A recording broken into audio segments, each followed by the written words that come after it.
Good morning. My name is Ilia Krasilshchik. I'm the General Secretary of Press Club Concordia. Welcome here in Vienna at Concordia and welcome to our audience online. I think there are quite a lot of people online.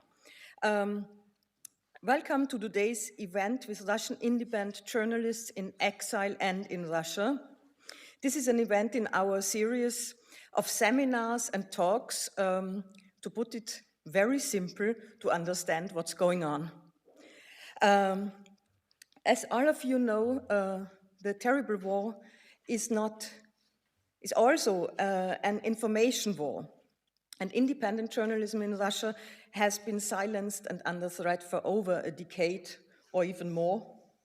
But many journalists in exile and within the country still produce very impressive work. We want to know how you work. We want to know how to combat propaganda and how to reach the audiences, and if it's even possible to do journalism. A very warm welcome to our speakers, and thank you very much. Thank you also and welcome to our partners at this event, FIUM, Forum for Journalism and Media Vienna. Hello, Simon, and Friedrich Ebert Stiftung here in Vienna. And a very special thanks to Mirjana Tomic, who is the mastermind and organizer of this series. And she will also be our moderator today here at Concordia. I will moderate the online chat, hello, and I will try to take as many questions as possible. That's it from my side. As short as possible, as always, and thank you very much. And the floor is yours, Mirjana. Good morning, everybody, in Press Club Concordia and online, and I never make it short, so I apologize in advance. My name is Mirjana Tomic. I'm a former journalist, and I currently curate and moderate talks and seminars in politics and media in Europe, customized for journalists and academic researchers. In the name of my two employers, FIUM and Press Club Concordia, I would like to thank Friedrich Stiftung for being part of this conversation with Russian independent journalists. Before I say anything about the importance of the topic, I would like to introduce all the journalists who came here, and one came from Russia. So I will start, and I'm not doing it chronologically in terms of when one was born, but more like of appearance, with Galina Timchenko, the co-founder, just get up for a second, the co-founder of Meduza. Then Tikhon Dzyadko, editor-in-chief of TV Rain, here. Then Ilia Krasilshchik, the founder of Helpdesk media. Then Irina Tumakova, that came from St. Petersburg. She's not in exile. Then she works for Novaya Gazeta, Novaya Gazeta Europe. Then Kirill Artemenko, director of Bumaga. It's a local media in exile from St. Petersburg. Lolja Nordic, she is an activist, feminist, anti-war activist, and her organization, Feminist Antiwar Resistance, has their own communication strategy. Last but not least, I have to introduce Anna Litivinenko, who is a researcher at Freie Universität Berlin. She's joining us for the third time, and she's also my advisor on Russian media, so it's not only a speaker. In war situation, information and media play an essential role to inform and spread propaganda. The current Russia-Ukrainian war is no exception. There is just one difference. They have the tools that did not exist before. So everything is faster. There are more channels to spread both information and propaganda and lies, and they can do it in real time, so it makes things a bit more dangerous. Countering propaganda is not easy, especially in war situations. So we often think if people only knew what is happening, they would change their opinion. From my experience as a war journalist in the Balkans, I could not even change the opinion of my father. So believe me, it is not easy at all. At this moment, as we know, there are over 1,000 Russian, according to some accounts, 1,000 Russian journalists who left the country. And Western countries place huge expectations that if you pump the money, these journalists who live abroad can change the situation in Russia. Our guests will say, is it possible? Can we expect miracles, or there are just too many expectations from them? Our speakers today come from both established opposition media, like Meduza, that has been, that is no longer a foreign agent, it is now an enemy, unwanted organization, so it is one step before terrorist organization. Then we have TV Rain, or TV Dozhd, that had to leave Russia, like many journalists, overnight, and now they're leaving Latvia as well. For whatever reason. So is Meduza. The new home for many Russian journalists is Berlin, and Berlin and Amsterdam. We have new initiatives like Helpdesk and this Feminist Antiwar Resistance. We have regional media like Bumaga, and we have this combination of Novaya Gazeta that is both in Russia and abroad. And just a few words and I'm finished. Our program today consists of like two parts. There is the introductory part. Our partner, Christos Katsioulis, director of Friedrich Ebert Stiftung, will do a short presentation on European attitudes towards the war and how it has changed in 1 year.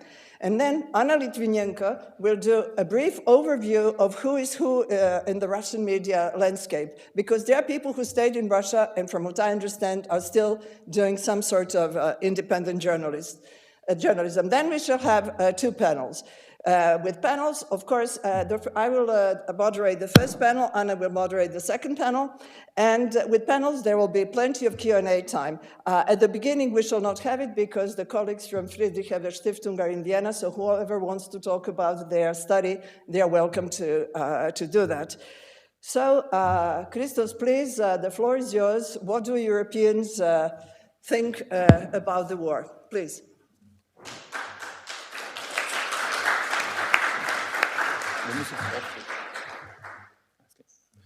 Thank you very much, Mirjana. And I was quite anxious before starting to present our study here today because you said I have 5 minutes, the same amount of time you have. So I'll take your 5 minutes, which is 10 minutes, which is making me quite easier now.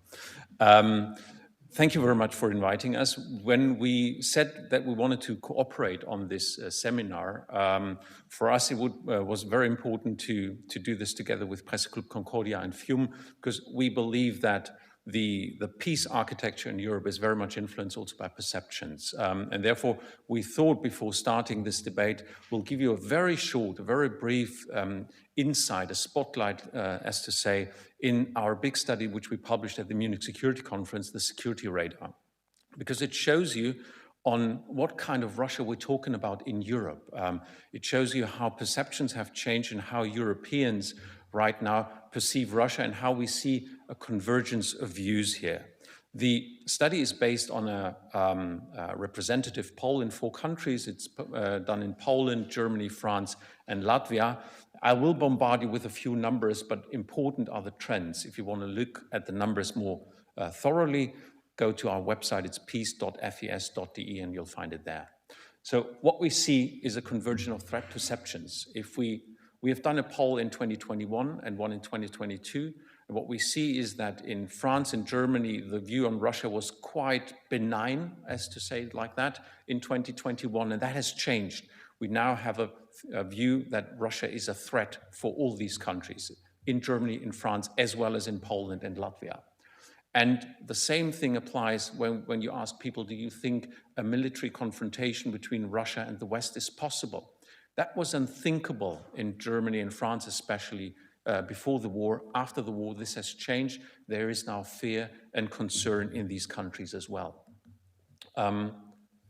If we ask people how they view this war, is it a proxy war? Is it a war between democracies and autocracies?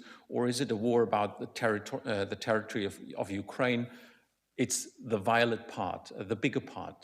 So most people in all of the 4 countries believe that this war is about the Ukrainian territory. It's not an ideological war between democracy and autocracies, and it's not a proxy war.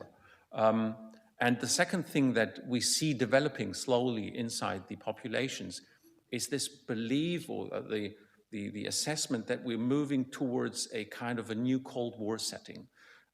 If you look at the question, is the interest of countries or regions contradictory, you see that the European Union and Russia, America and Russia have contradictory interests, whereas you see a very low number between the United States and Europe, for example. So it's kind of a block forming here. On the one side, Russia and China, and on the other hand, America and Europe, in the heads of people in Europe, of course.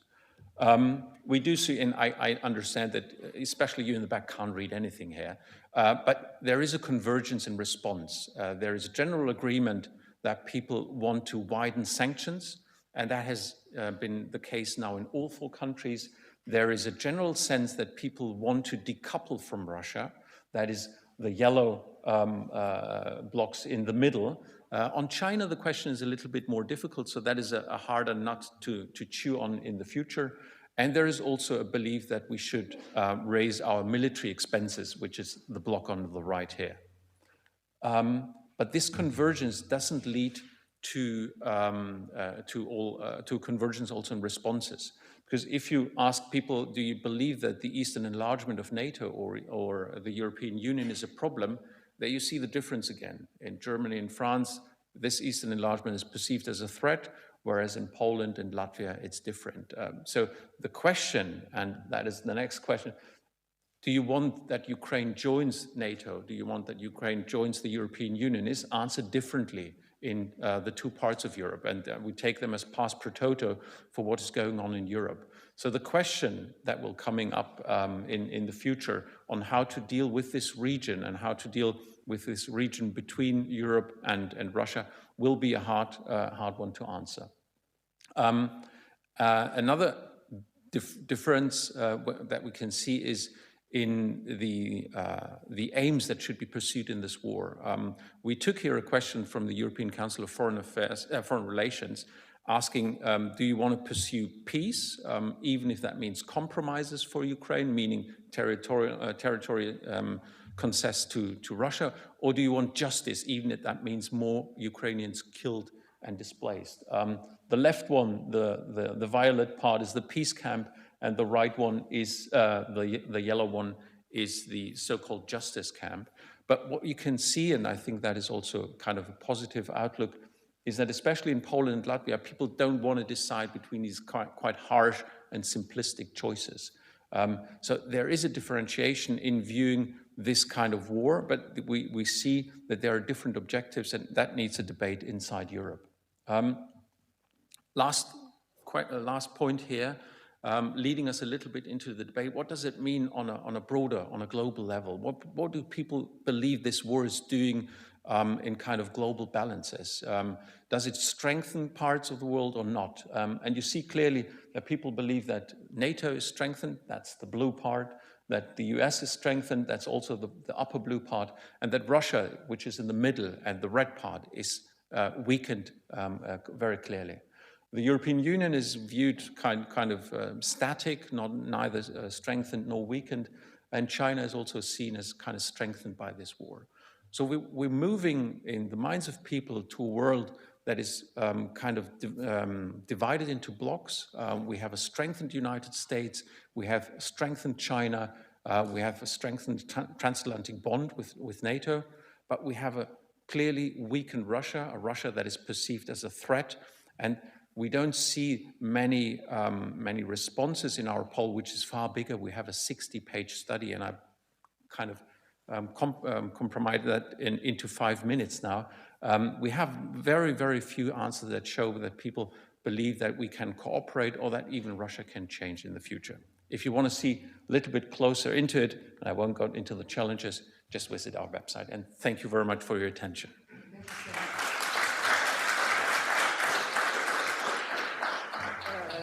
Anna will, as I said, Anna Litivinenko is a researcher at Freie Universität Berlin, and she will give us the overview of media landscape. Please. Yeah, thank you, Mirjana. I was also given 5 to 6 minutes. I'll try to stick to the time. At Freie Universität of Berlin, we made some workshops and conferences for media in exile, and also did some research. And here, it's very approximate, to give you an overview. It's not a full overview, just to give you an idea about the media landscape in exile. You have, as Mirjana just said, some established media, some very new ones. The dark blue ones are like all Russian, so they have like audience in all Russia, and then you have also regional ones. They're not also complete list here, but some of them, the major ones. So you have, on the one hand, really established media many of you have heard of, like Echo of Moscow, Novaya Gazeta, TV Rain, and some of them like had also the pendants offline when back in Russia, like Radio Echo Moscow or newspaper Novaya Gazeta. Now they all are online only, although Novaya Gazeta do have some print editions, but actually these are online only media landscape. And also you have some media that appeared just last year after the war. You see that even some regional-oriented media. And the second axis that I draw, and it's also very approximate, which is just to give you an idea that there is like this trend towards more activism, because journalism is kind of outlawed in Russia. It's illegal even to name war. And of course, in this situation, like everyone who does journalism is kind of, turns into this activistic mode. But there are some new formats like Helpdesk, and Ilia will tell us about it more, which is in the intersection actually already, like really consciously between journalism and activism, where they do have really great journalistic formats, but they also have service part where they help Ukrainians and Russians. So. And then you have for media of Feminist Antiwar Resistance, which is actually per se a movement, an anti-war movement, but they do have a newspaper, they do have Telegram channels with media. So that's kind of a brief overview.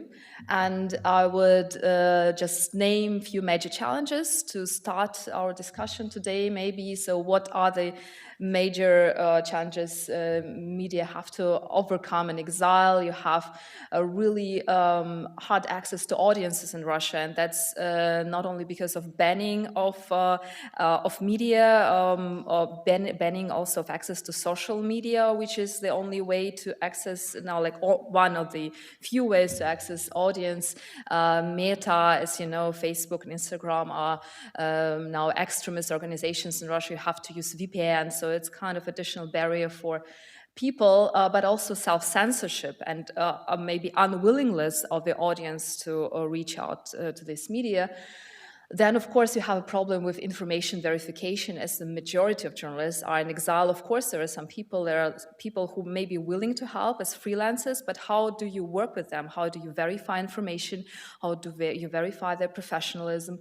And also how you secure their safety and how they pay them. That's really all the questions you have to solve. And there are no sustainable business models. Everything that was built over the years, even for instance crowdfunding, some media did manage to have crowdfunding back in Russia, but right now, due to sanctions, to payment, to self-censorship of users, it's also broken, and the majority of them are relying on foreign grants, right? So that's really searching for new income sources. It's a big challenge. And of course, security. It's not only just physical security for many journalists are foreign agents, or as we heard, Meduza is even an undesirable organization, which is really a big challenge. And also financial security, also mental health security, because you have to you did not really change your life overnight, maybe, relocate.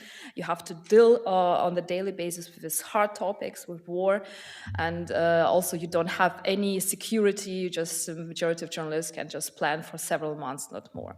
That was it. I hope I didn't.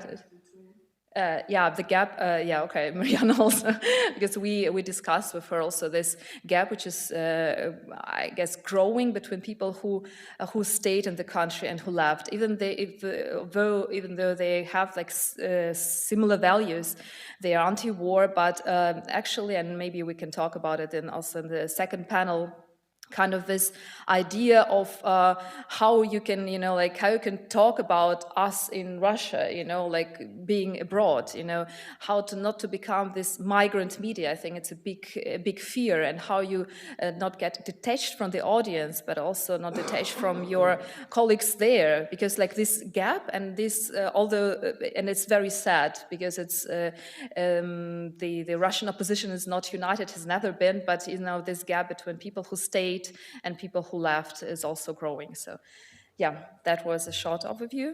Thank you very much.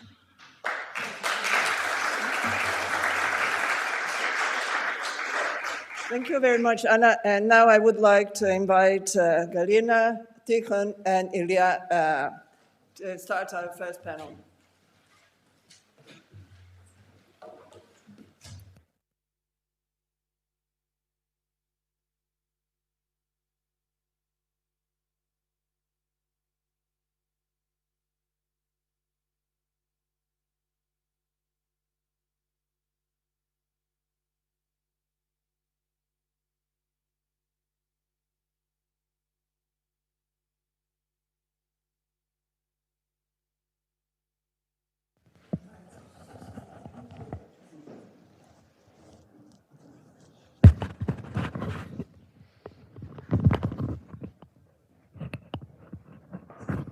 Thank you. Yeah, well. Yeah.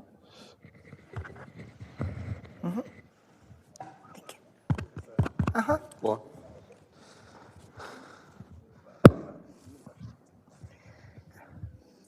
Sorry.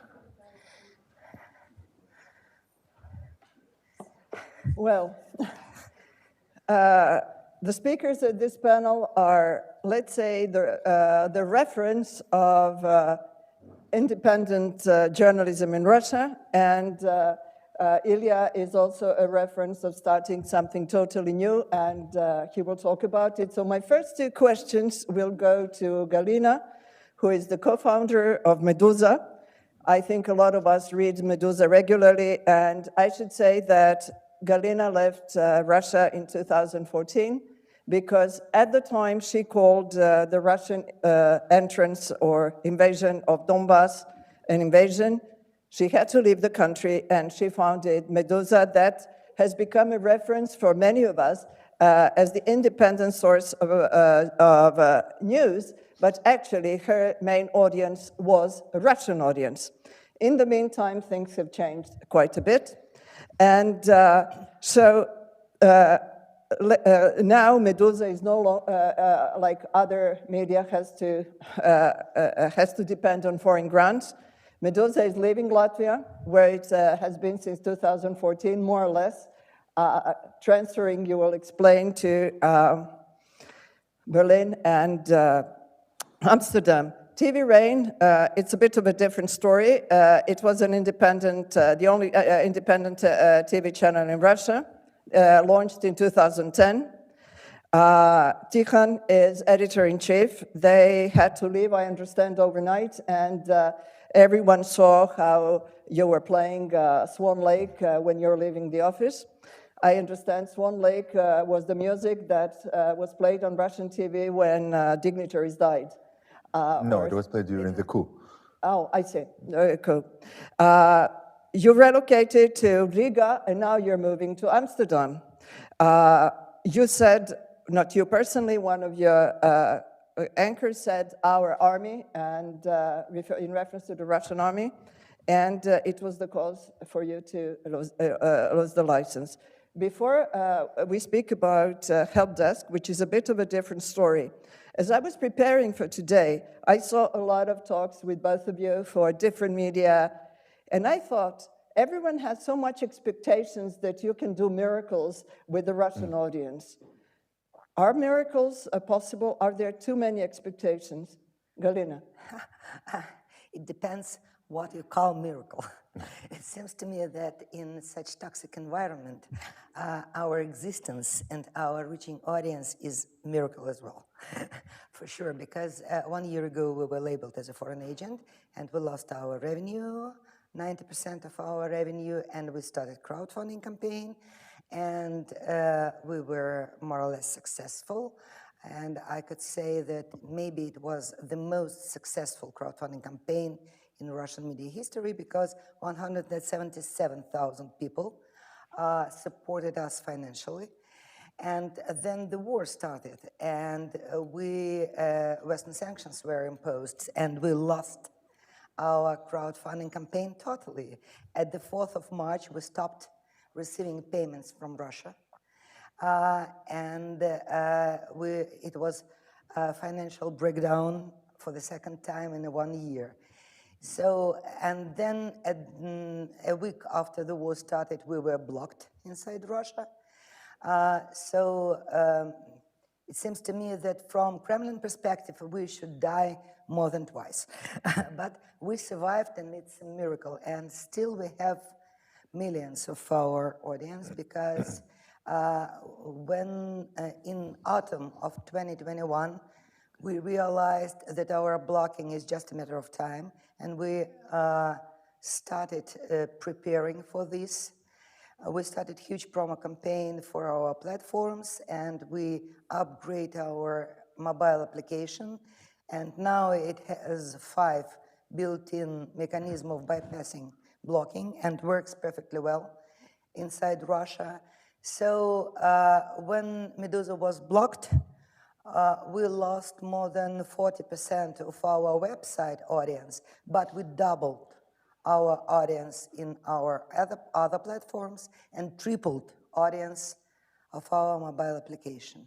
So reaching audience, millions of Russians, reaching audience is a miracle in such circumstances. But I think that the donors are thinking more of changing the opinion of those Russians who are subject to or who believe in the propaganda.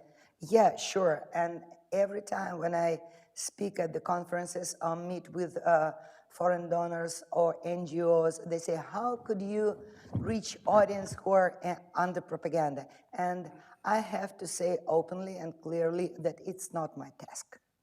I have more than 15 million people inside Russia who desperately need the truth and the information. And I do not have enough sources to convert tens of millions of Russians to my side. So I want to serve to my audience, to those 15, 12, 20 millions of people who really need truthful information. And it's just a wishful thinking. Let's convert them to our side. It seems to me that it's almost impossible. And I used to compare it with the totalitarian cult. You know, it could take maybe 5 years to make clear that totalitarian cult, to make people free from this. So it's not that easy, but we could do it with our devoted readers. For example, it's funny fact, but half a year ago we started making PDF versions of our articles, and we push our readers to be our ambassadors. Please use printer. We developed special design, you know, PDF is ugly, but we developed special design for this PDF version. Please use printer and give this article to your seniors, to your family, to your grandma, to your ma, and so on. So we are trying to use our, or you can share it in WhatsApp, the most popular messenger in Russia. You could share this PDF version through WhatsApp with your family, with your friends, with your house group, home group, and so on. So we are trying to use our readers as our ambassadors, but it's not my main task. Thank you. Tikhon. Well, First of all, thanks for having us here. I think that the... I'm not so polite, sorry. I think the problem of high expectations, especially at the beginning of the war, is a very big problem, because it seems to me that in early days or early months of the war, a lot of people in the European Union and a lot of people in the US, they thought that Russian independent media should report a couple of months about the atrocities in the war and about war crimes committed by Russian soldiers in Ukraine, and Russian society or Russian population would wake up and would throw Putin, etc., etc. It's not possible if you look at the context. Unfortunately, for more than 20 plus years, Russian society was almost alone with the Russian government, and Russian government was brainwashing Russian people with its terrible propaganda. And it's impossible to change minds of people in months if their minds have been broken over the years, over more than 2 decades.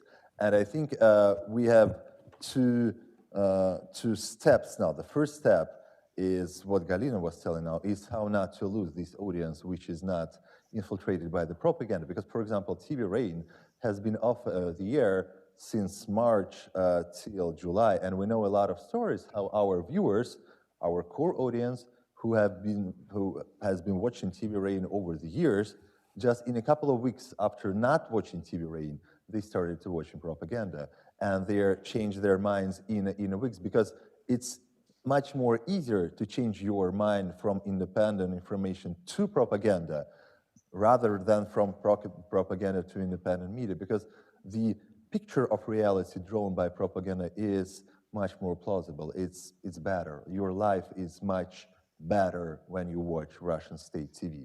So the first thing is how not to lose your core audience, and we think that it's very good news that we have, I mean TV Rain, we have up to 14 million viewers in Russia monthly. The second thing is that let's not think about core audience of Russian propaganda. You cannot do anything without them. You have no power to fight with the propaganda in this case, because propaganda goes from each and every teapot, or I don't know.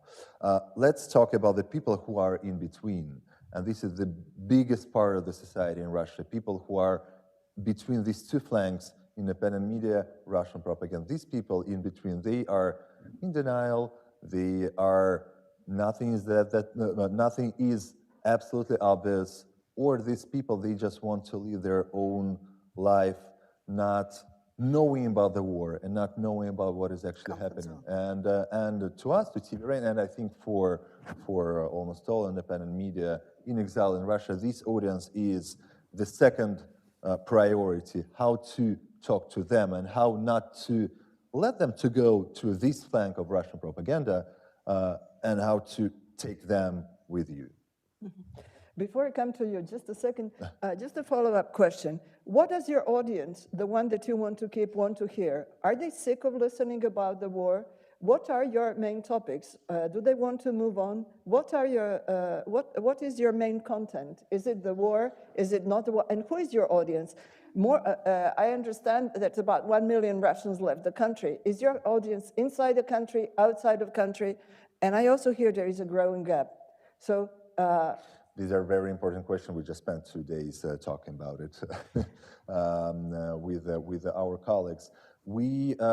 First thing, the fact that a lot of Russians left the country, this fact didn't change anything for our audience. If we see at the percentage, we see that 63, 65 people of our viewers are still in Russia, like it was before the war.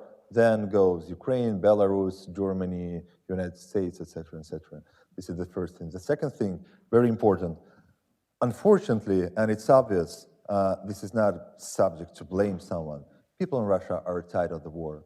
Nothing is changing in their daily life. Nothing is changing critically when they hear about new battle in Bakhmut or in Solidar.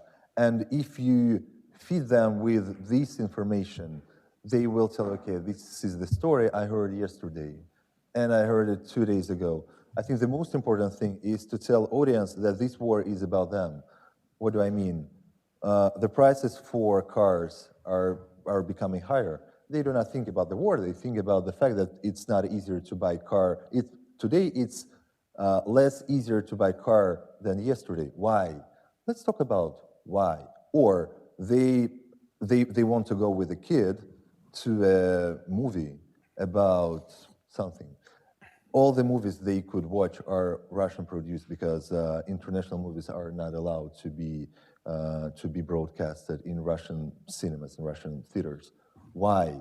Maybe because of the war. So I think the most important thing now is to talk about the war, not talking about the war directly. Because if you only give them information from the front lines, information from the ground, they do not feel connection with it because bombs are not falling on their heads. You should explain to them that the war is about them as well as about the Ukrainians. Thank you. Now I come to Ilia. I would like you to explain your project. That's one thing. I would also like you to reflect on something that we talked over on the phone, that you are becoming more of an activist and less of a journalist in this situation. Ilia, he's young but has a long career behind him.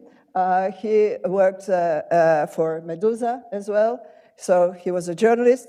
Then he was an entrepreneur within Yandex, and now you have come back to journalism, activism.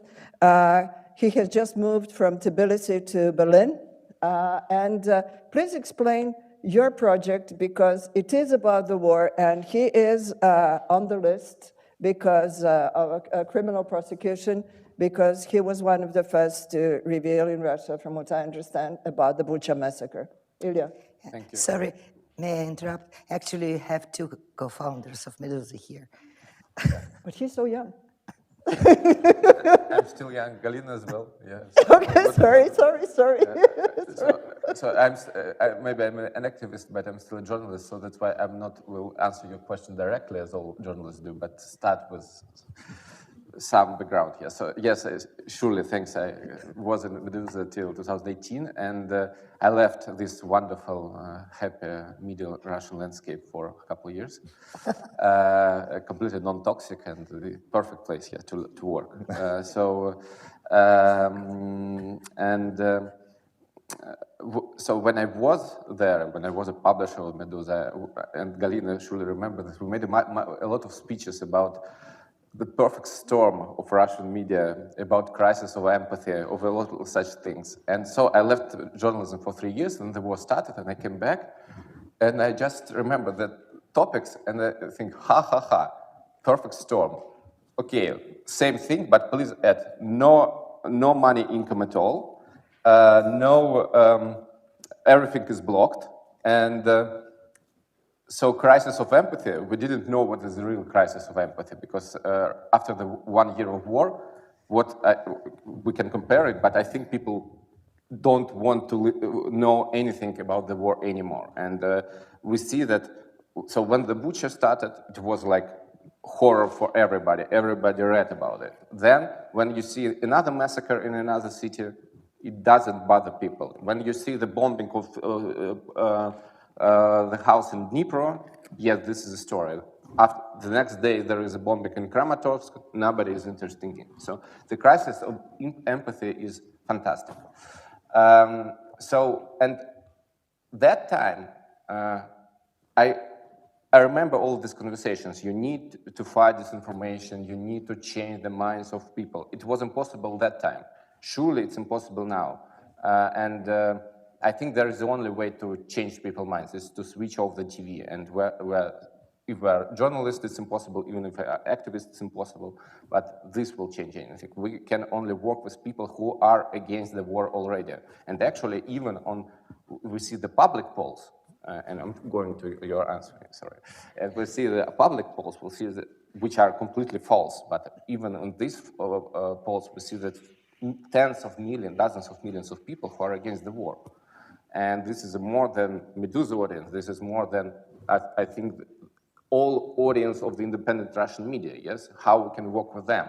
So what we're trying to do, surely we're much smaller than Meduza, much smaller than TVRain, we're much more activist. What we're trying to do? We're trying to talk about the war, to show the war through the people's stories. Yes, we are not about politics.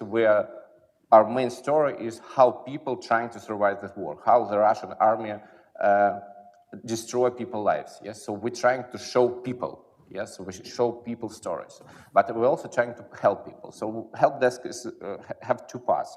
First part is the media part, when we tell people stories, and the second part, we're helping people. So what we're trying to do, so we're trying to show people that in every situation, even in such horrible situation when you are right now, you can help and get help. So if you read such story, what you can do? Sometimes you can spend your money as a volunteer. Sometimes you can send money. And actually, we see right now, and I think this is surely great, that so many Russians still in Russia want to send money for people to Ukraine. Yes, the Dost had the campaign for generators. Yes, the Holod had the campaign. We just raised like 2 million rubles. So people want to help with their money. Still, it's completely, so this is transparent for government. Yes, you just send the money to some Russian cut. Everybody see who you are, but people still do it. And sometimes people need help. Yes, and what we can do. So why we're activists? Surely? Because we have a second part. This is support part. We have 24/7 hotline for people from Ukraine, from people from Russia who need help, who need legal help, who need psychological help, who need some informational help, who need to leave the country, who need to leave the occupied territories, who need to, etc., etc. Yeah. So actually, we're trying to do the both parts, and actually, our journalistic part is completely journalism. Yes. So this is an independent editorial team, and this is independent service. Yes. So our customers, the people who need help, but while we're getting these answers, we understand much better what's happening in Russia. Yes, because right now it's really hard to understand what's happening in Russia. Even if we have some correspondents there, they're anonymous. You can have a lot of people there, and this is really hard to understand what's happening there from abroad. And I can compare it, because when I worked in Meduza, I think I traveled to Moscow like every month, sometimes every couple of weeks. Right now, so I have up to 10 years in prison spent in Russia, so after my case, so I can do it. So actually, I don't understand what's happening there. Yes, I left another country, a completely different country a year ago. And the only way to understand it by people's stories who don't want to be published, they just ask for help. So we're trying to combine the things. I think this is more like an experiment, but I think we helped like 50,000 people already in half a year. Yeah. I hope we helped, yeah. Thank you. Galina, Yep. I forgot to say that Galina received last year the award of Committee to Protect Journalists, one of the few Europeans who received the award. Galina, you said that there is something now like proxy journalism. How do you learn what is happening underground in Russia? Are there people there? Do you have volunteers? How does it work? When the war started, we had to evacuate all our reporters from the ground. We evacuated 25 people with their partners, kids, pets, even rabbit. Yeah, in 2 weeks. So all staff writers are now in Riga and Berlin.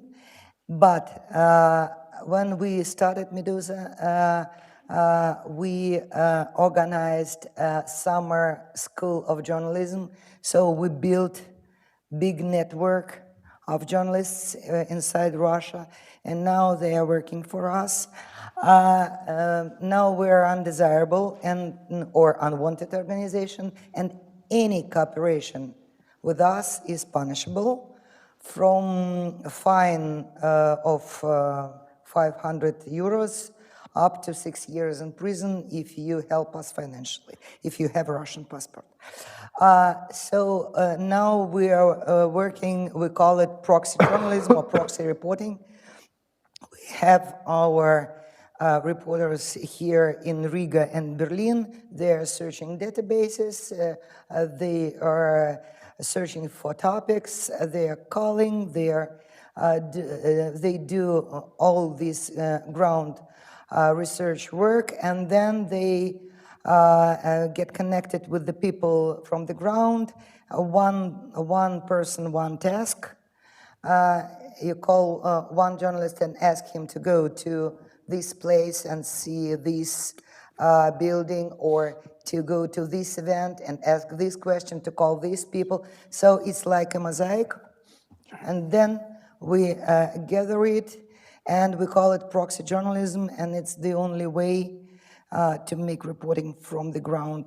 And unfortunately, since we were labeled as an unwanted organization, more than 5 experts and our contributor writers refused to work with us because they could face up to 6 years in prison for cooperation with us.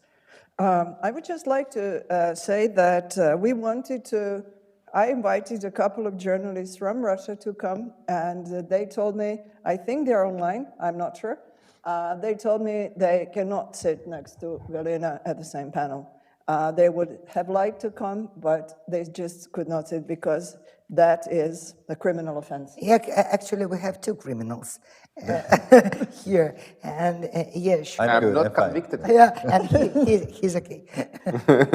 Tikhon, you're a TV. I have 2 questions. One is, how do you get the images when you're all abroad? That's one thing. But another thing that interests me, and I'm not a Russian speaker, but I see some clips of the first channel of Russian TV of Solovyev and his propaganda.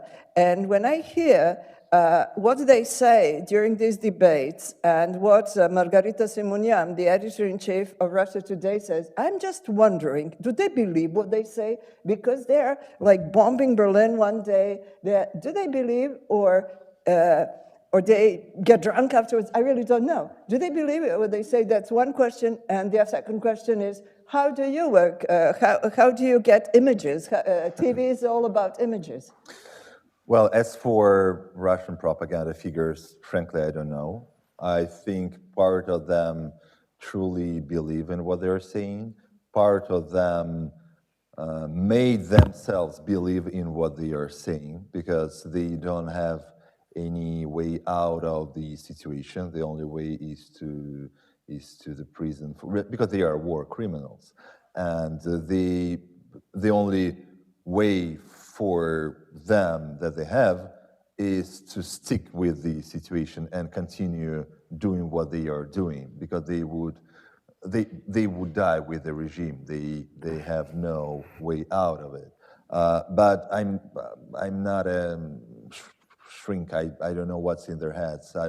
If we look at their history, we know that some of them were liberal journalists before, but Vladimir Putin used to say very much liberal things in the 90s. So maybe people change. But as for the situation on the ground, it's a very big problem for the TV reign, and we think that it will become even a bigger problem because we are always 1 or 2 steps behind Meduza. Meduza was declared as foreign agent in April 2021. We were declared as foreign agent in August. So we have 2 more months till being declared an undesirable organization, and it will become even bigger problem because Meduza could talk with people on an anonymous basis, and it's impossible for a TV station to change faces and voices of each and every So what are you going to do?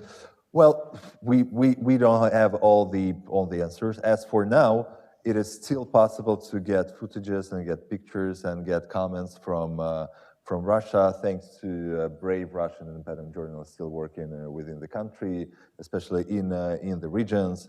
thanks to internet and social media and people on the ground who are ready to talk to TV Rain.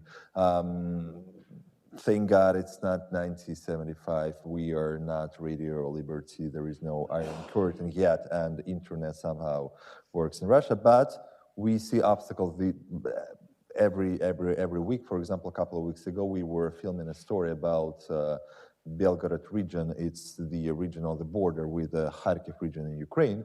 And we were making a special report on the situation there because they are being bombed also. And one of our cameraman, a stringer, he was traveling in the car with a volunteer, and the volunteer agreed to help him and show him all these fortification measures being done by the government on the region. So in 10 minutes, he turned this guy to our cameraman to the police, the volunteer. So it's not that easy. For the moment, for now we managed to do it, but we perfectly understand that being on the ground and being in Riga or in Amsterdam or in lovely Vienna or wherever you are, these are two completely different things. It's obvious that we are somehow, little by little, we are losing the sense, the smells, the colors. We are not seeing, we are not feeling them as much as we would feel them when we're in Moscow and when it's like this to buy tickets and go to Samara or to somewhere else. But again, thank you, internet. Thank you, people on the ground. Thank you, audience, which is ready to give us information and give us footages and pictures. But it is hard, and it will become harder. You were shaking your head. I want to say that that COVID helps us to work distant. This really helps right now, for Russian journalists. You can be everywhere to work. Before I ask the audience for questions, what are your red lines in what you report? You will report Russian crimes. Would you also report what the Ukrainian army does, or there are red lines? Do you feel there are red lines set by the donors of what your topics are? Yes, this is what we talked about on the phone. So this is. I think this is the main question. You talked on the phone, you prepared the answer, right? Yeah. We talked for an hour, actually, so I have a lot to say. Please wait, So I think everybody have the different answer to these questions. My answer is that if you are a Russian journalist and your country is bombing and run another country and killing the people, so you can be objective, yes? You are part of this thing, yes? And it's impossible to have a helicopter view in this situation. So if you are, I don't know, from New Zealand or from US or from, I don't know, Argentina, yes, you can see it from both and be more objective. But so I can't. What does it mean? Surely facts are everything. You need to fact check all the information. But what Ukrainian part do right now, and what they are doing, this is not my part of expertise. Yes, I can't, I don't know, investigate. So we don't make investigations, but still, I think when Russian journalists, they I think don't do it. So, for example, the corruption in Zelensky office, this is not our thing. Yes, when we don't need to check what Ukrainian army do. Yes, there is a lot of other journalists from the West who can do it, but we, as a Russian journalist, we can't judge Ukrainians. Yes, for me, this is unethical, and this is as a journalistic theory, this is bullshit. Yes, you can be like this, but when you're a journalist of the country, which is the international terrorist, so this is quite a different situation. And how to answer this question? I think everybody answered this differently, but I think that we can't judge or we can't be objective about what Ukrainians do. I think we need to I think we need to write about Russians or about the average Ukrainians who are suffering what our country is doing. Yeah. Thank you. Galina? You know, we are covering the situation in Ukraine, and we have some obstacles because now Ukrainian authorities demand visa for Russian journalists. You said that you have only female journalists. Yeah, and we had reporters from the ground, and our reporters had been working in Ukraine since 24th of February, and all of them were female journalists, because if you're a male journalist with a Russian passport, you are prohibited to enter Ukraine.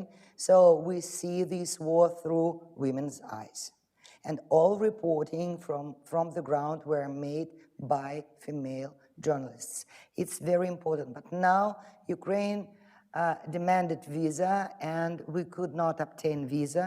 But still, we have some freelancers and contributor writers in Ukraine, and we are trying to cover all the situation in Ukraine. But at the same time, we had to invent special ads. In these circumstances, we have no chance to prove this information. Please do not, I used to say, please do not mix truth with information.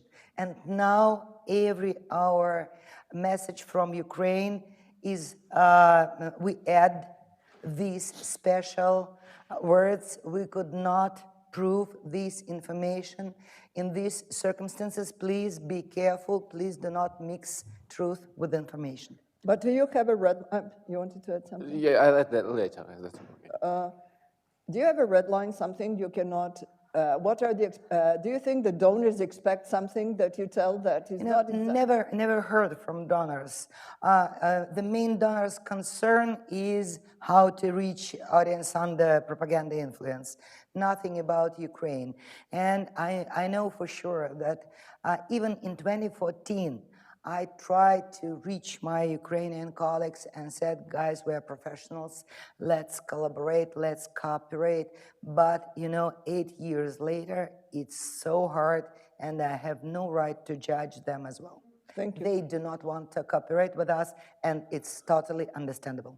Thank you. May I add here? Yes, first I wanted to add about donors, because actually I had a huge experience about working with donors, and they never asked for something. Absolutely.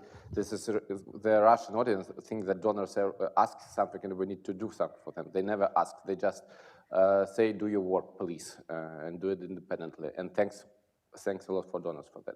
Second, about cooperation. Yes, actually, we're in different situation here, because we have a huge team in Ukraine. We have, I think, 6 people in Ukrainians. I think 4 of them are in Ukraine. For us, it's a huge team.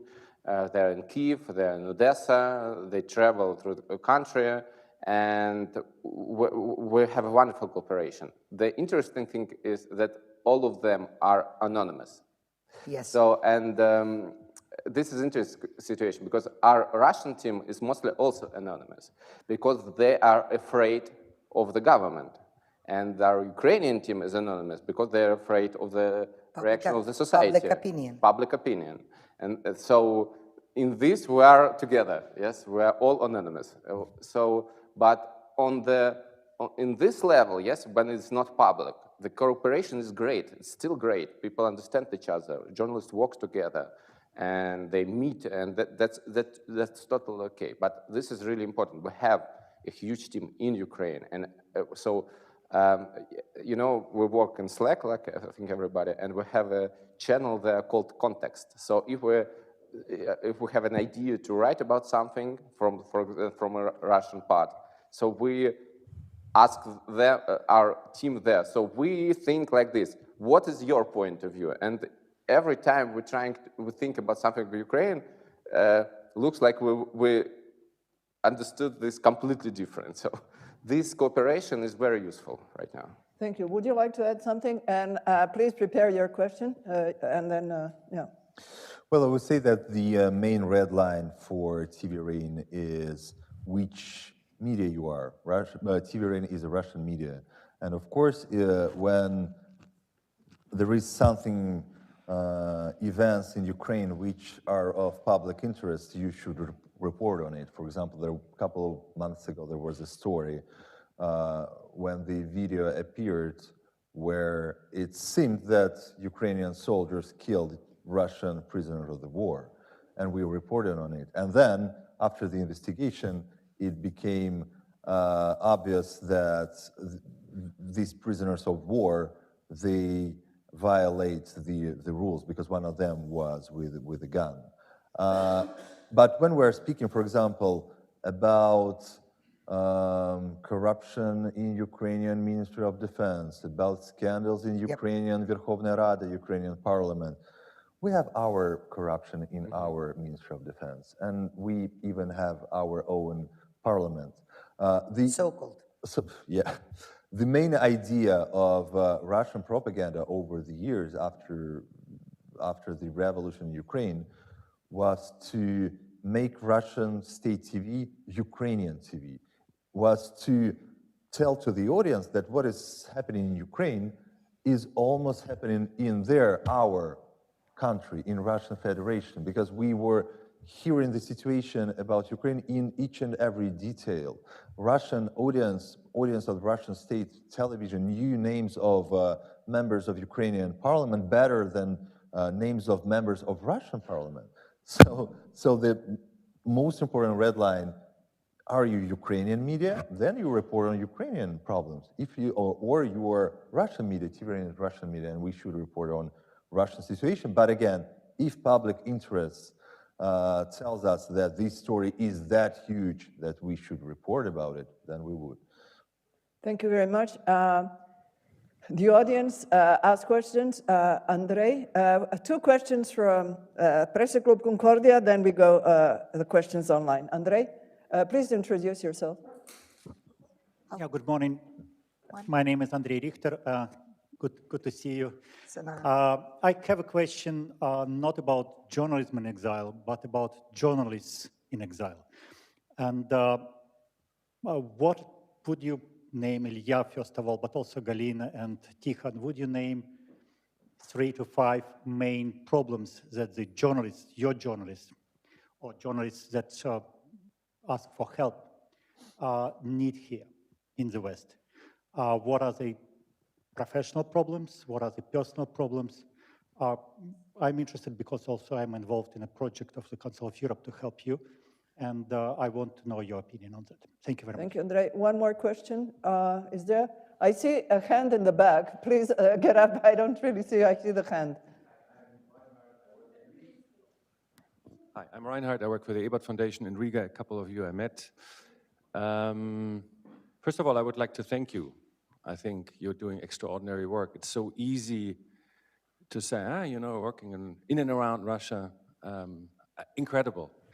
I think everybody would agree to that. But the question is, Tikhon, you said something about it's difficult to smell, to feel Russia being outside and having the problems, Galina, you were telling, and all of us you were telling. We are in desperate need for information. We have very little. Under Yeltsin, everything was known before the administration knew themselves. Under the first years, under Putin, it was kind of possible. Now it's completely impossible. So my first question is, how do you cope with this tension that you know you have an audience, they're waiting for that? That's one thing. And the second one is, Tikhon, you said there is an audience in between those who, you know, read the propaganda and possibly believe it, and the other ones who are questioning. What is this in-between society? Can you frame it? Do you have numbers? Are they in the regions? Or is it just a guess of yours and you're kind of building on that? Thank you. Thank you. Who would like to start? What do you need? First, one person, and then Tikhon, and maybe you. May I answer first, and the main part of our needs is legal status for journalists, because when we evacuated journalists from Russia, they obtained a humanitarian visa D, And now these visas come to the end. And now we're trying to work with immigration services of Germany, Netherlands, and Latvia to prolong these visas or to obtain legal status, resident permit, or so on. So it's the main problem for them personally, because if you have no documents, you have no future, you have no hopes. Second is sources of information inside Russia, because most of them are working on anonymous conditions. And third is psychological mood, because most of them are in depression, unfortunately.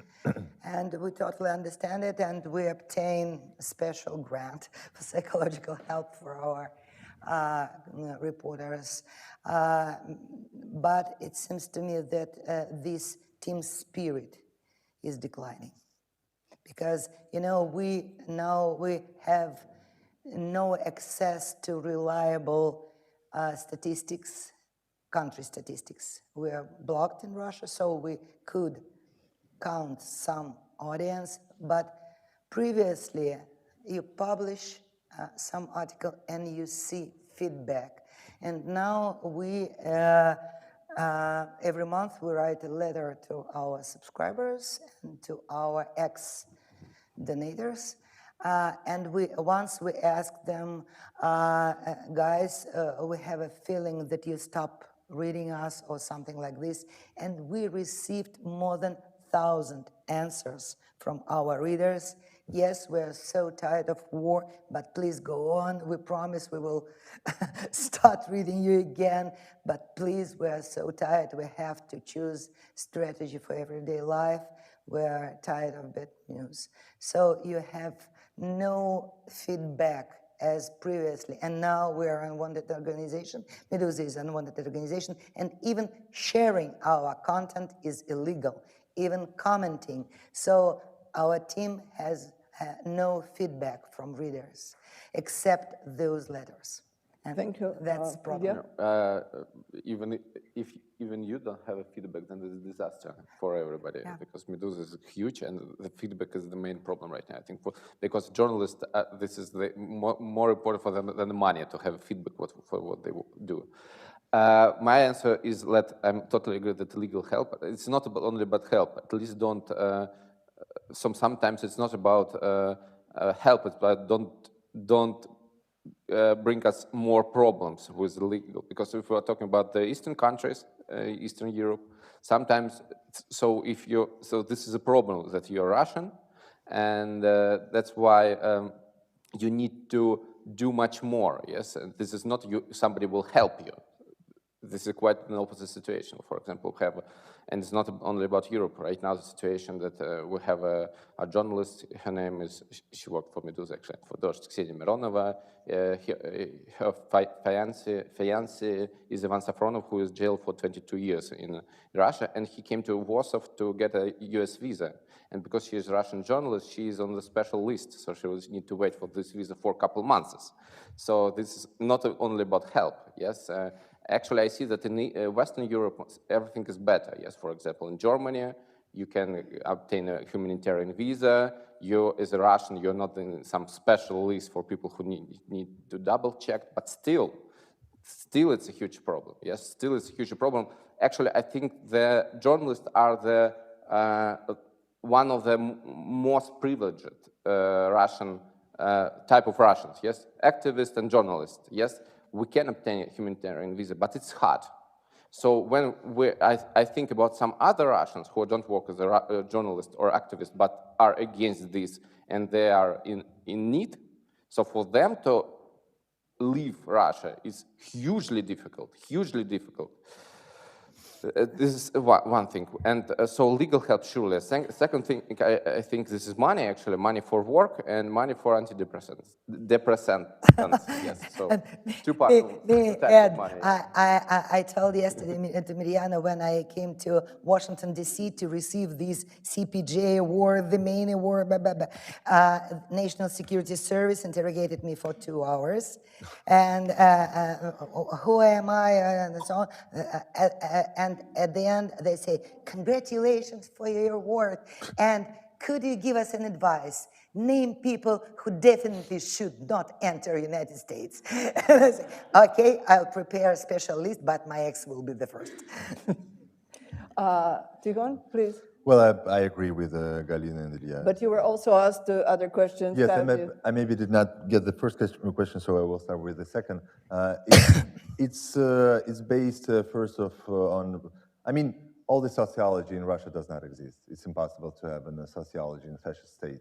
Let's imagine approaching someone in Berlin in 1943, whether you support or not support what is happening. Of course, the majority would answer what they are expected to answer, because otherwise they would be like in Russia. For example, in Russia, a couple of weeks ago, there was a poll made by Deutsche Welle on the streets of Moscow. They were asking people whether they support or do not support the sending of weaponry into Ukraine. And 2 men, for some reasons, I feel pity for them, they answer, of course I support it, because Ukraine should win.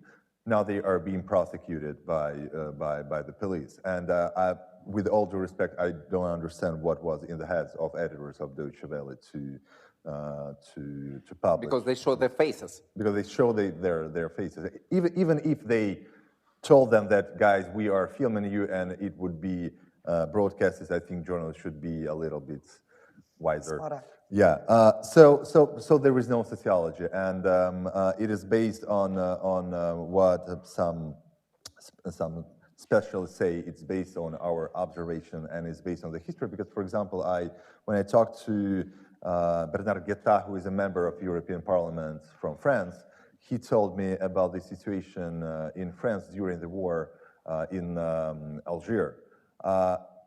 Imagine our couple of generations in Russia were born and raised on the idea that our parents and our grandfathers and grandmothers, they were fighting bad Nazis who were killing innocent civilians. It's the fundamental of the house called our life. Then suddenly the situation changed. And your soldiers, just like French soldiers in Algeria or Russian soldiers in Bucha, they are in a place of these Nazis killing innocent civilians. And so you have 2 choices. You do something, for example, you go and protest, but you could not, because you would be beaten by the police and you would be accused of discreditation of Russian military. That's how it goes in Russia. Or you post something on a Facebook and you face up to 15 years in jail because of you spreading fake news information. Or you emigrate, but it's impossible because you have 25 kids and you have your job, and most of the countries banned you from entering because you are Russian citizen. So you choose the second option. You don't do anything. You leave. You pretend that nothing is happening. So I think the most of people in this group in between, they pretend that nothing is happening, and they are being and Russian government wants them to pretend that nothing is happening. There is no war. There is just special military operation somewhere far from you. It's not about you. You can go to the restaurant. It's still there. It's somewhere from you. Our goal, as I think about it, is to. So there is a Russian media called The Bell, and they have a newsletter. In each newsletter, they explain each news of the day with the question, what does this mean to me? I think our goal is to explain to this audience in between, what does this mean to them?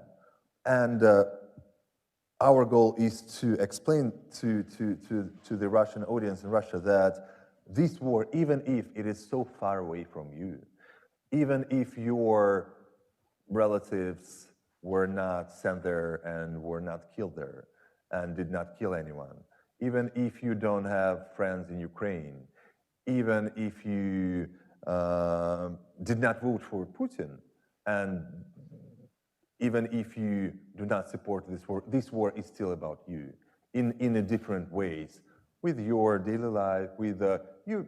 It was so nice to go to France each summer. Now it's impossible. Why? What happened? So I don't know if it's an answer to your question, but thank you.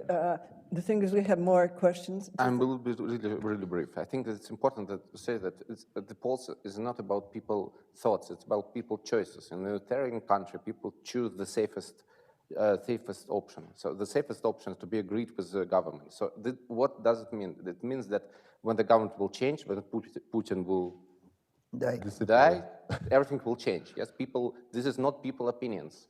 They just choosing the safest way to live in the authoritarian country. It's a surviving strategy. Yes, yes. Thank you, Daniela, please tell us the questions from the online audience. I have 3 questions. The first one is by Tessa Siskowitz from the Austrian weekly Der Falter, and I think it was already answered in part. First, she thanks you for your important work, and then for Galina, you said it is wishful thinking to hope to change public opinion of Russians, but still, could you comment on this? Are you becoming more popular the longer the war goes on and more Russian soldiers die? But I think you already said something on that. And we have a second question from Poland by Karolina Spidniewska. Sorry for my pronunciation. I like Poland's. Question 1, do you see any worthy successor to Putin, and how do you see the political future of Russia, leaning towards democratic values or the continuation within the authoritarian grip? And why are you moving to Berlin or Amsterdam? And then there is a question by Yulia Belinskaya, who is a researcher at the University of Vienna. She has been following your work for years now as a researcher, and she knows about Samizdat platform, but do you see any possibility of a major network that would somehow unite the journalists in exile? Do you see a need in this? Thank you. Who will start? I think Russian journalists in exile are now more united than it has ever been in Russian modern history. It happened after, I would say that it happened at the beginning of 2021, when Russian government started to use this so-called foreign agents law against the journalists. And for example, we had this marathon against this law, and 6 or 8 media organizations were co-organizing this marathon.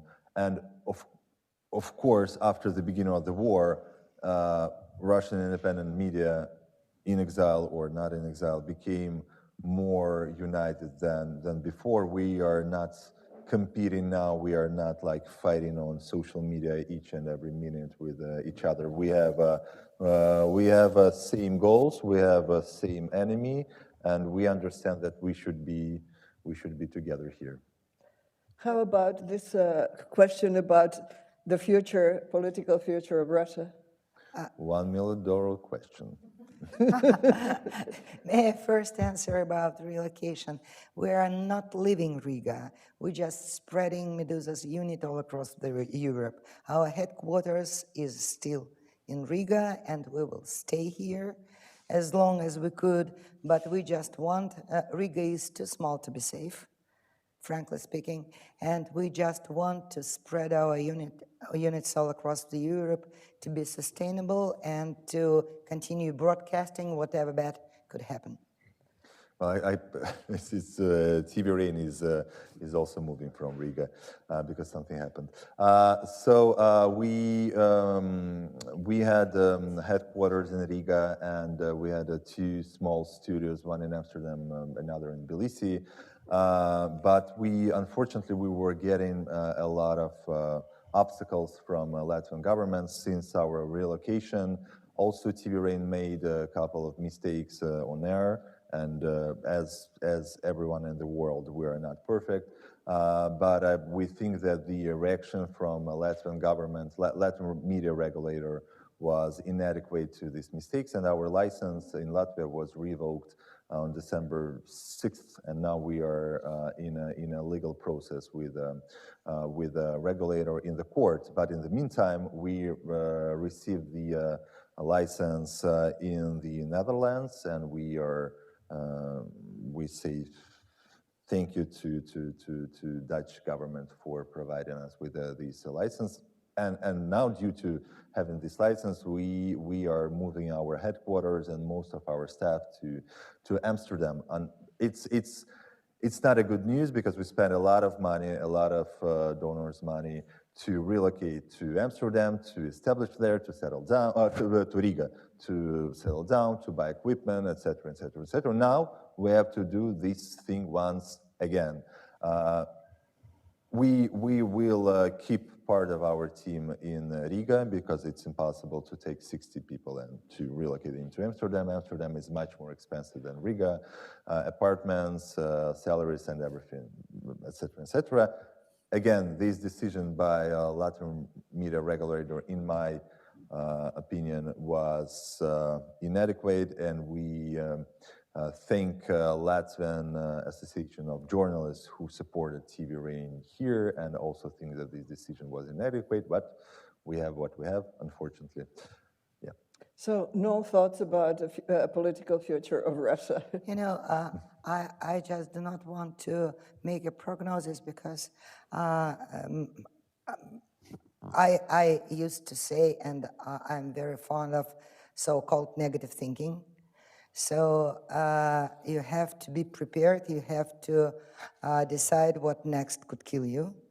But at the same time, we have this brilliant book of Nikolai Ple with the name "It Was Forever Until It Comes to the End."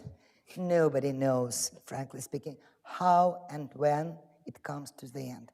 My problem is that I'm optimist, and TV Rain used to have this slogan, optimistic channel. Now we are sometimes thinking about changing to realistic channel or pessimistic channel or depressive channel or something, I don't know. But I think that I hope for the better future for Russia. We know that we have these tens of millions of audience of Russian independent media. We, as Ilia was mentioning, even in official polls, the number of those who say I do not support the war is even bigger than this audience of Russian independent media, which means that we should work more to get them. I think these people deserve better future than they have it today. And the future of Russia, I think, depends on a couple tracks. First, of the situation on the ground in Ukraine, unfortunately. Of course, not unfortunately. Of the situation in Ukraine, of course. The second, work of independent media in telling people how the real situation is looking like. Third, the situation with economy and sanctions, etc., etc. And fourth thing, it seems to be forever until it came to the end. Thank you. Ivan? Thank you very much, Ivan Krastev, and thank you for great conversation. But I want to go to the point which I do believe very valid, all of you put, and this is not how we can help, but how we are not going to hurt you. Because in order to change the opinion of anybody, people should have the feeling that you're part of the same community. So even the Russians that want Russia to lose the war, for them Russian army is their army, because their kids are going to be mobilized there.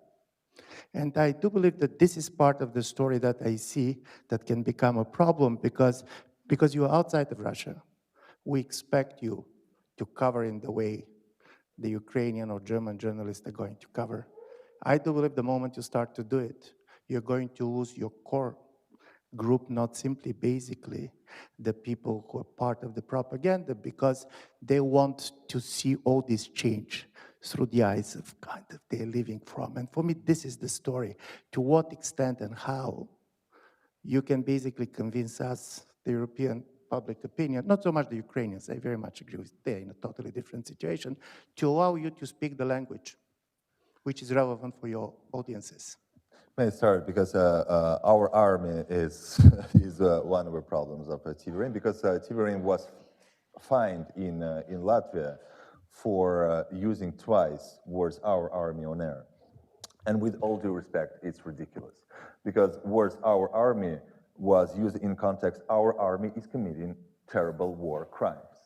The idea of Russian propaganda, again, that there is no war, there is special military operation. There is no army, there is something. And it's comfortable for a lot of people in Russia to think that, guys, it's not our army because there is no war. It's something somewhere, and we tell them, it's our army. If we say our army, it doesn't mean that our boys, we root for you. No, this is our army. I have a red passport, I'm a Russian citizen. These guys are also Russian citizens. This is, I spent all my life there, and I want to go back when the situation changes there. But it's our army. Unfortunately, it's not the army from the Mars or from another planet. It is our army, and it is just like it is our problem. Russian war in Ukraine, it's our problem. It doesn't mean that I glorify the army or I glorify the problem. It's a completely different thing. I admit that it is our problem and we have to deal with it. And I think it's a very big mistake expecting from Russian independent media to become Ukrainian media. At the very moment when Russian independent media would, just like, I don't know, for example, agency Union, when Russian independent media start to use words as orcs, Russian Rashisты, etc., we would lose 70% of our audience in Russian Federation. It's a very difficult thing to find right words, and we are trying to do it, but our army is absolutely not the problem here. The most hot discussions in our working channels are about words, how to use it inside our team, and what can I say? The hottest discussion was after our publication of the research of Shuruburtin, Come to the Darkness and Try to Find Humans. He came to all across the Russia, and he made more than 100 deep interviews with the people who supported war, and then we published, and it was a scandal because nobody wants to look at the mirror and see the truth, the real face. Yeah, words are everything, actually. So we also have these discussions about we call it red flags. You can write the brilliant piece, and there will be truth, and it will be totally understandable. But you can add one wrong word. Yes, absolutely. And even Ukrainians or Russians will understand that you are just foreign for them. You are not the media you want to read. Yes, the red flags are everywhere, and you can write something and you can just miss it. Yes, and then you understand that you use some word which is completely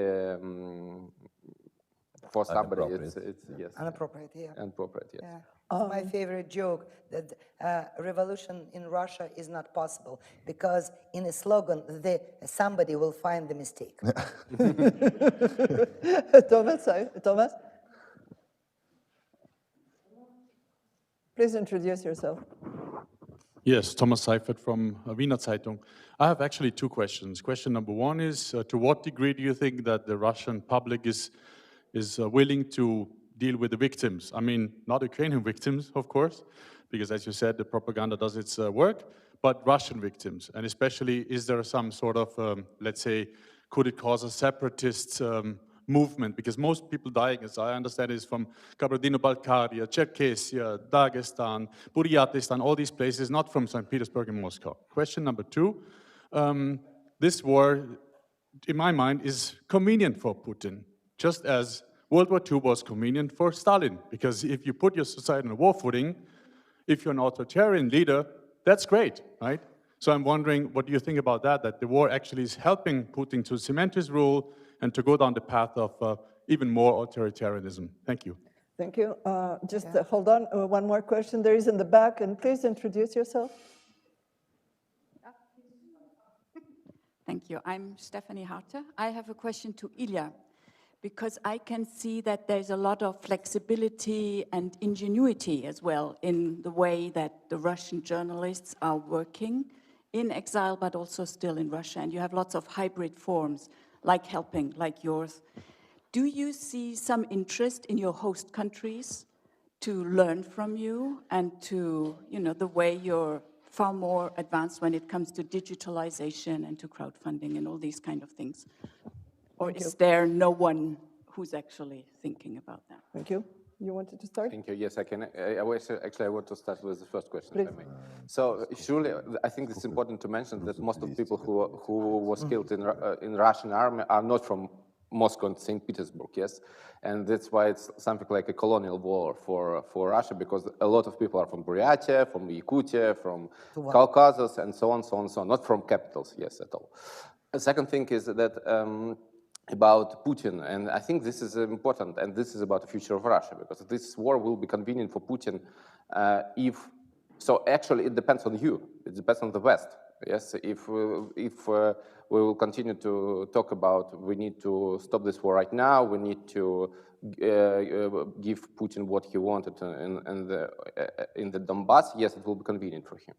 If there will be more talks about the victory of Ukraine, so we have more. We don't know what will be at the end, but we will have more chances to make this war inconvenient for Putin. Yes, and about your question about our practices, surely we think that we make the best journalism in the world. We need to think about it. But yes, actually, for me, it's important that even in this situation to find the new ways to make a journalism. And this experiment was combining activism and journalism, which is in journalistic theory, it's completely impossible, yes, to be the same things in one. So yes, I think this is important. I think how to combine help and journalism. I think it's workable not only in Russia or in Ukraine, but in many other places where people have problems with their governments or with their environment, yes. Thank you. Anyone else wants to add something?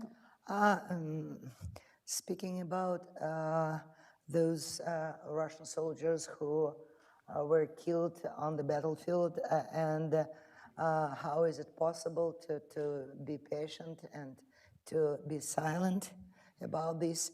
Once in our reporting, I read the interview with the mother who lost her son, and she said, okay, I could not return him, but I have 2 grandkids to raise. So they paid me, and I use this money for my grandkids. He is dead. And it's terrible, it's awful, but it's right. You could not imagine the level of poverty inside rural Russia. And this so-called dead money, it's a chance for women to raise children. Unfortunately. Our time is up. I am doubting, but I will still ask Galina one question. We had a talk with Galina at the beginning of 2021, before the war, and she said this phrase that I have repeated so many times: the winter will be long and there will be no spring. Is there end to winter, Galina? Winter is here. At least it's not a nuclear winter, yes. The winter is here for us. And it seems to me that I say goodbye to hope to see Russia again. Thank you, frankly. Well, I have no chance to return in the nearest future. Well, but at least you're doing this incredible work, and we admire all of you. Yeah, I thank everybody. There is a 20-minute. Let's give an applause to our journalists.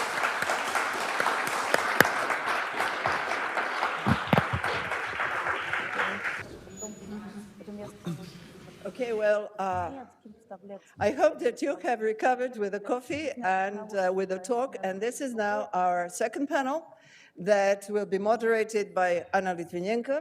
And it's rather different from the first one in the respect that Irina decided to stay in Russia. She came from St. Petersburg yesterday.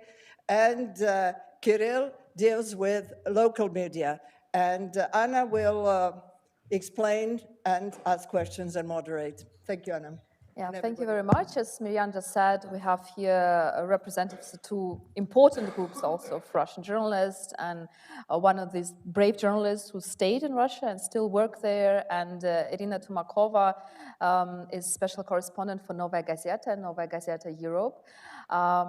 She's actually also foreign agent. That means she was labeled by the Russian state as a foreign agent, and that means that she has also difficulties and more threats in her work, but still she decided to stay in Russia. She also travels a lot, and prior to the full-scale invasion, she also covered one Donbass, so she's really a very experienced journalist and working on the ground. Kirill Artemenko is from St. Petersburg. He is general director of Bumaga Media. That's a really great and important portal, news portal for St. Petersburg and the region, and their independent portal, they didn't only cover politics, but also politics, protests, but are and were very important, like your center of community life in St. Petersburg. They build up really a nice community, did some events in St. Petersburg, like Science Slam, like really big festivals, etc. So they're very prominent in the city, but also covering politics. And from the first day of the full-scale invasion were the anti-war and had to also relocate the majority of their team outside of Russia. So my first question is to Irina.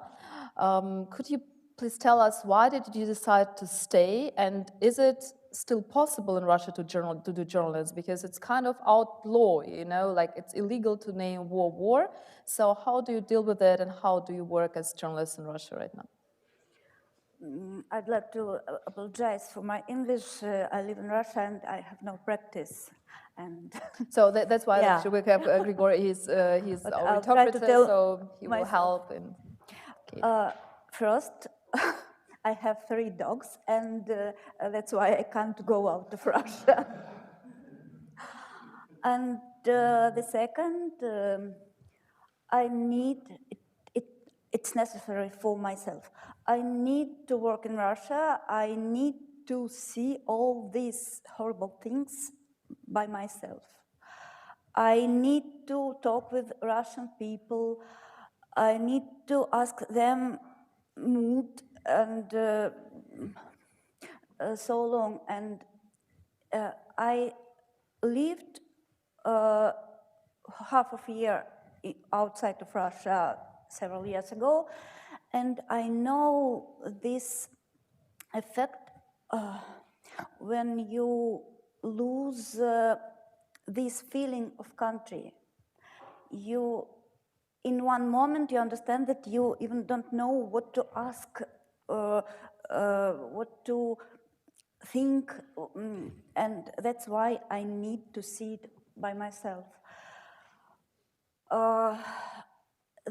And one more thing, I understood that it's necessary to talk with Russian people with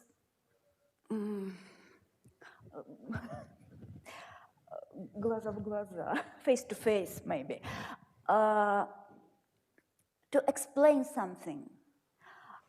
First months, I thought that it's impossible to explain something to somebody, but now I understand it's possible. Step by step, but it's possible. I ask questions and I hear their replies, and I feel that they understand something.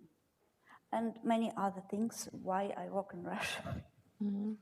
And maybe like what you just said, that you kind of think now that you can talk to these people. I think it was also one of the topics in the first panel. How do you address, how do you reach out to the people who are not like oppositional, not like the core audience of Novaya Gazeta, right? Talk to them, and for many, the conclusion is it's actually they give up, you know, you just like really people don't want to talk about it, don't want to see, you know, even though they have this information.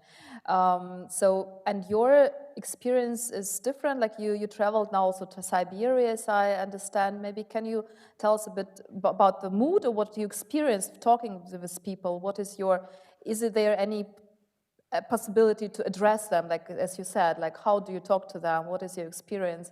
And as far as there is no reliable statistics about like what is the mood, you know, what is your conclusion about this?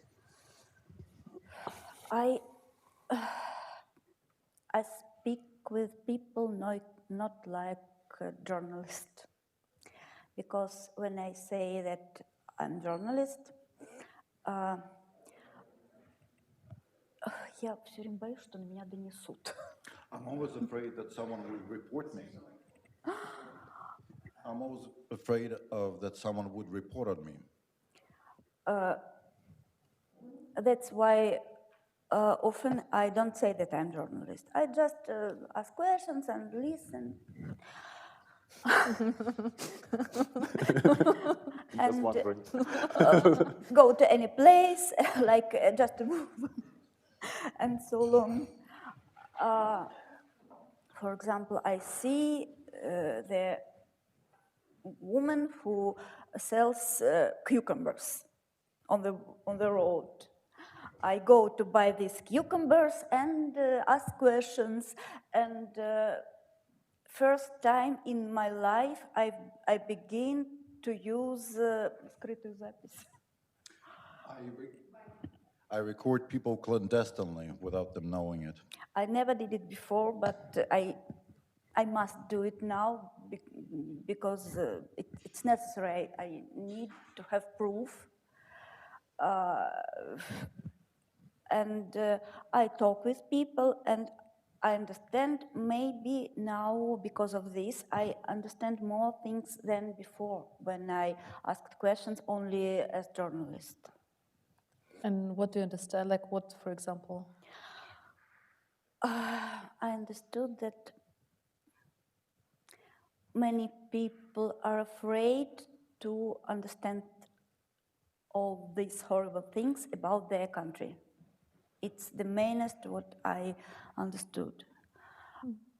They are afraid to take information. They are afraid to use the source of information. They don't want to hear anything. Only when you begin to ask questions and they begin to look for answers, they begin to maybe this or maybe that. And I have to have feeling in which moment I have to go away because it's dangerous already. Dangerous also for them or for you, for that me. they can report on you, Yes. right? Okay. Yes. Were there cases that you were like, people would report or something, say, no, she's suspicious? One moment in Russia when I was afraid of this, I was in taxi.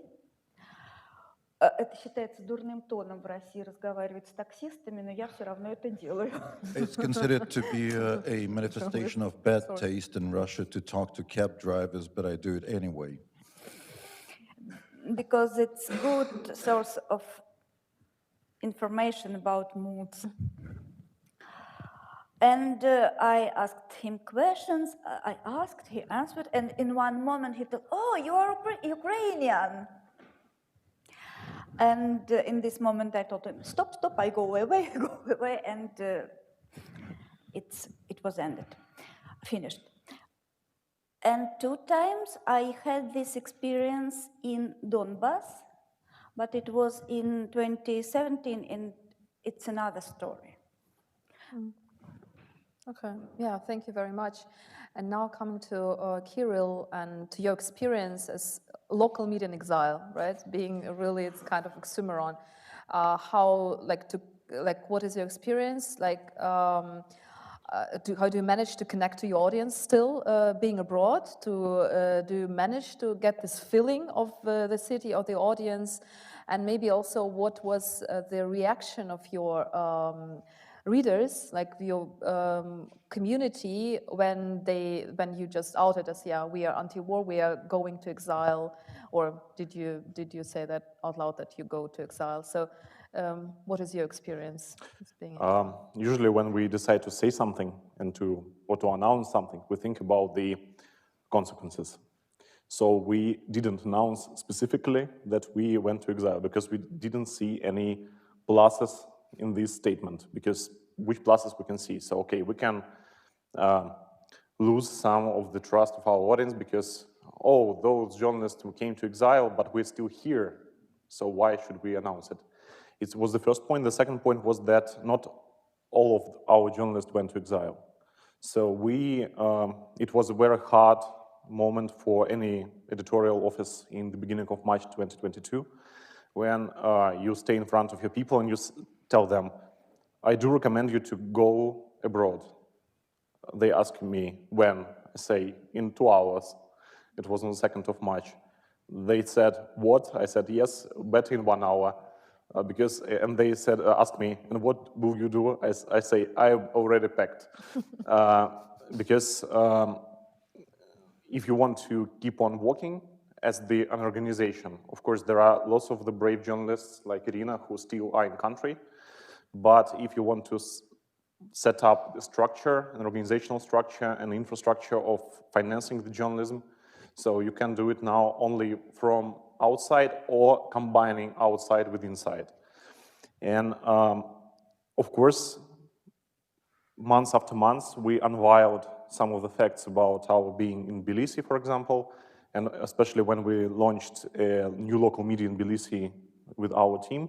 Of course, we announced it, and there was a great article in Meduza about us.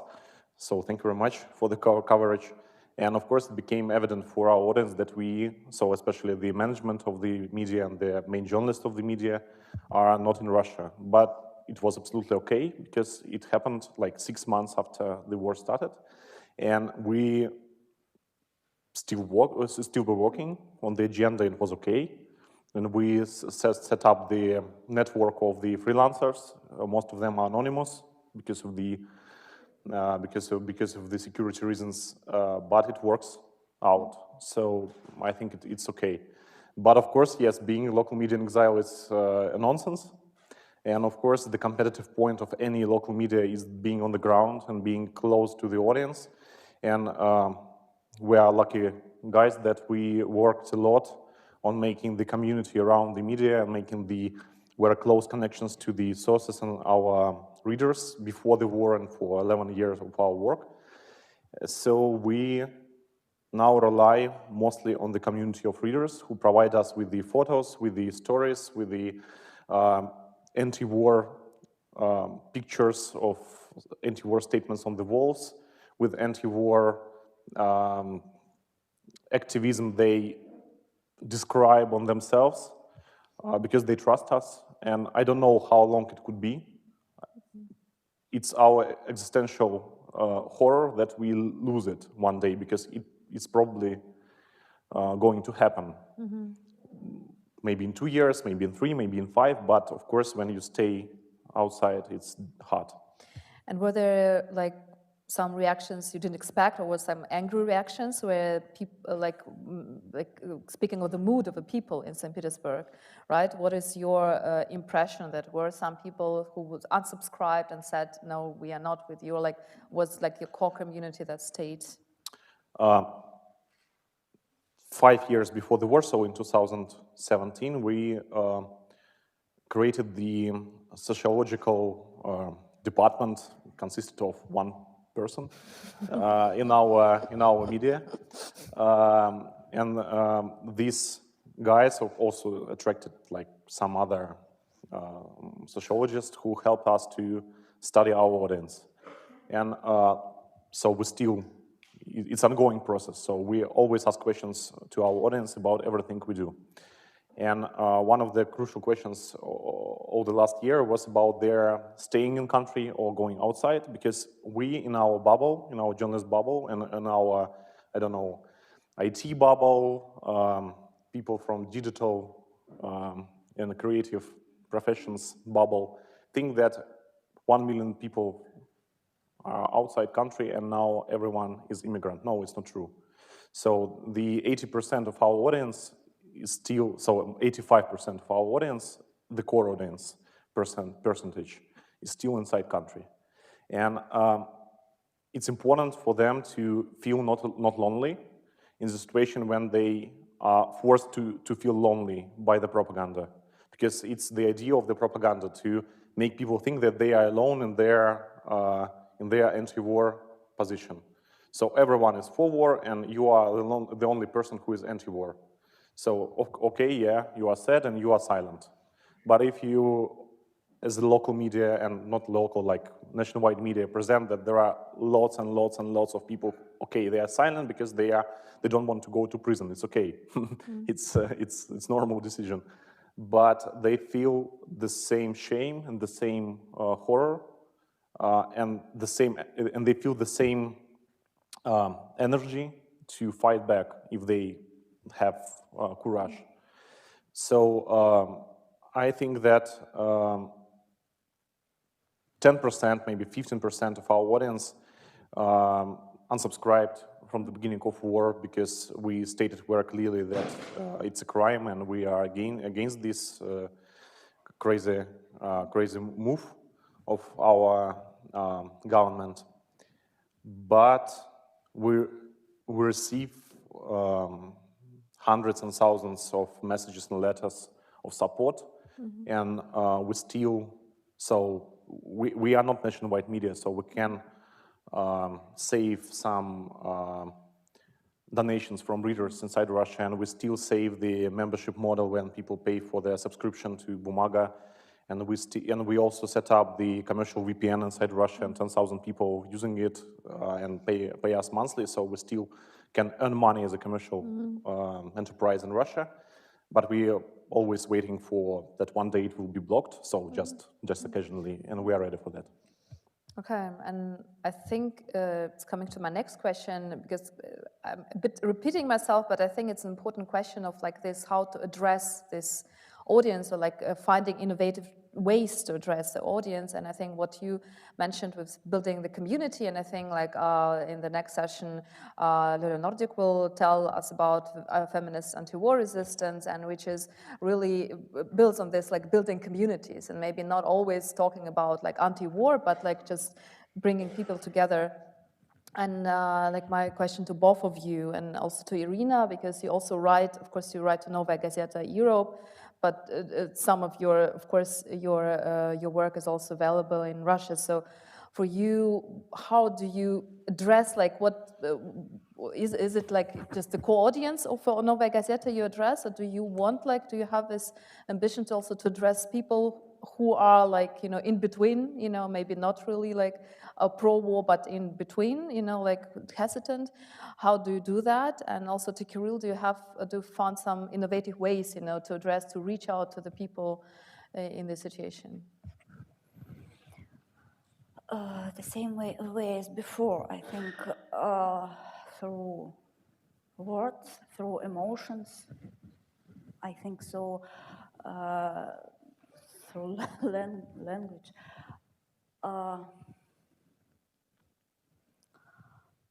I don't know, really, we know our audience. We know it good enough because Novaya Gazeta have many feedbacks, have a lot of feedbacks. We have letters from our readers, and we know what they want. We know they want to know.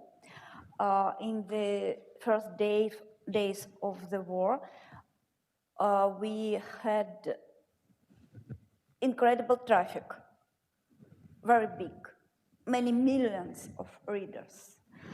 And it means that our readers have interest to this problem, have interest to the war. And I think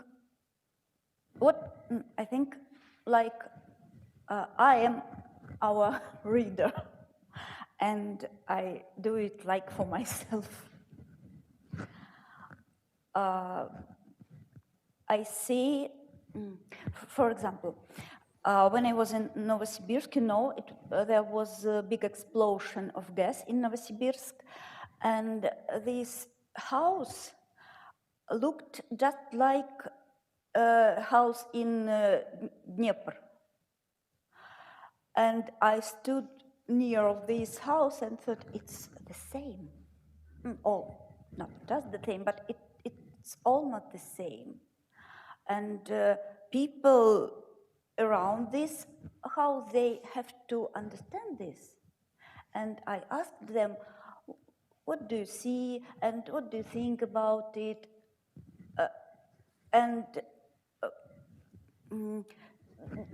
Несколько раз я просто открытым текстом спрашивала, а вот на Украине люди теряют дома, и а что вы об этом думаете? A number of times I asked them openly, what do you think of people in Ukraine losing their houses? Just you lost this house here. And for me it was important to see, not only to listen what they answered, but to see how they do it, how many seconds they think before to answer. And maybe I have to ask more people than before. For example, 2 years ago, I had to ask 10 people, for example. And now I have to ask 20 people, 30 people to understand what do they think. And then after I will use maybe 2 or 3 sentences. But it's important for me to understand what they think, and after this I will understand what will I write. I think it's very interesting. This again like highlights what you said before, how important it is to be on the ground, to feel the ground, feel the people. And maybe also my follow-up question on that, like how is your experience meeting colleagues or talking to colleagues who are in exile? Do you feel this gap between like how you understand what's happening in Russia and how journalists in exile like understand that when you talk to colleagues? Do you feel this gap and this? There were some discussions about that. I'm afraid, yes, I feel it, but something I feel better than journalists which are exiled, but sometimes I see that they understand something better than me.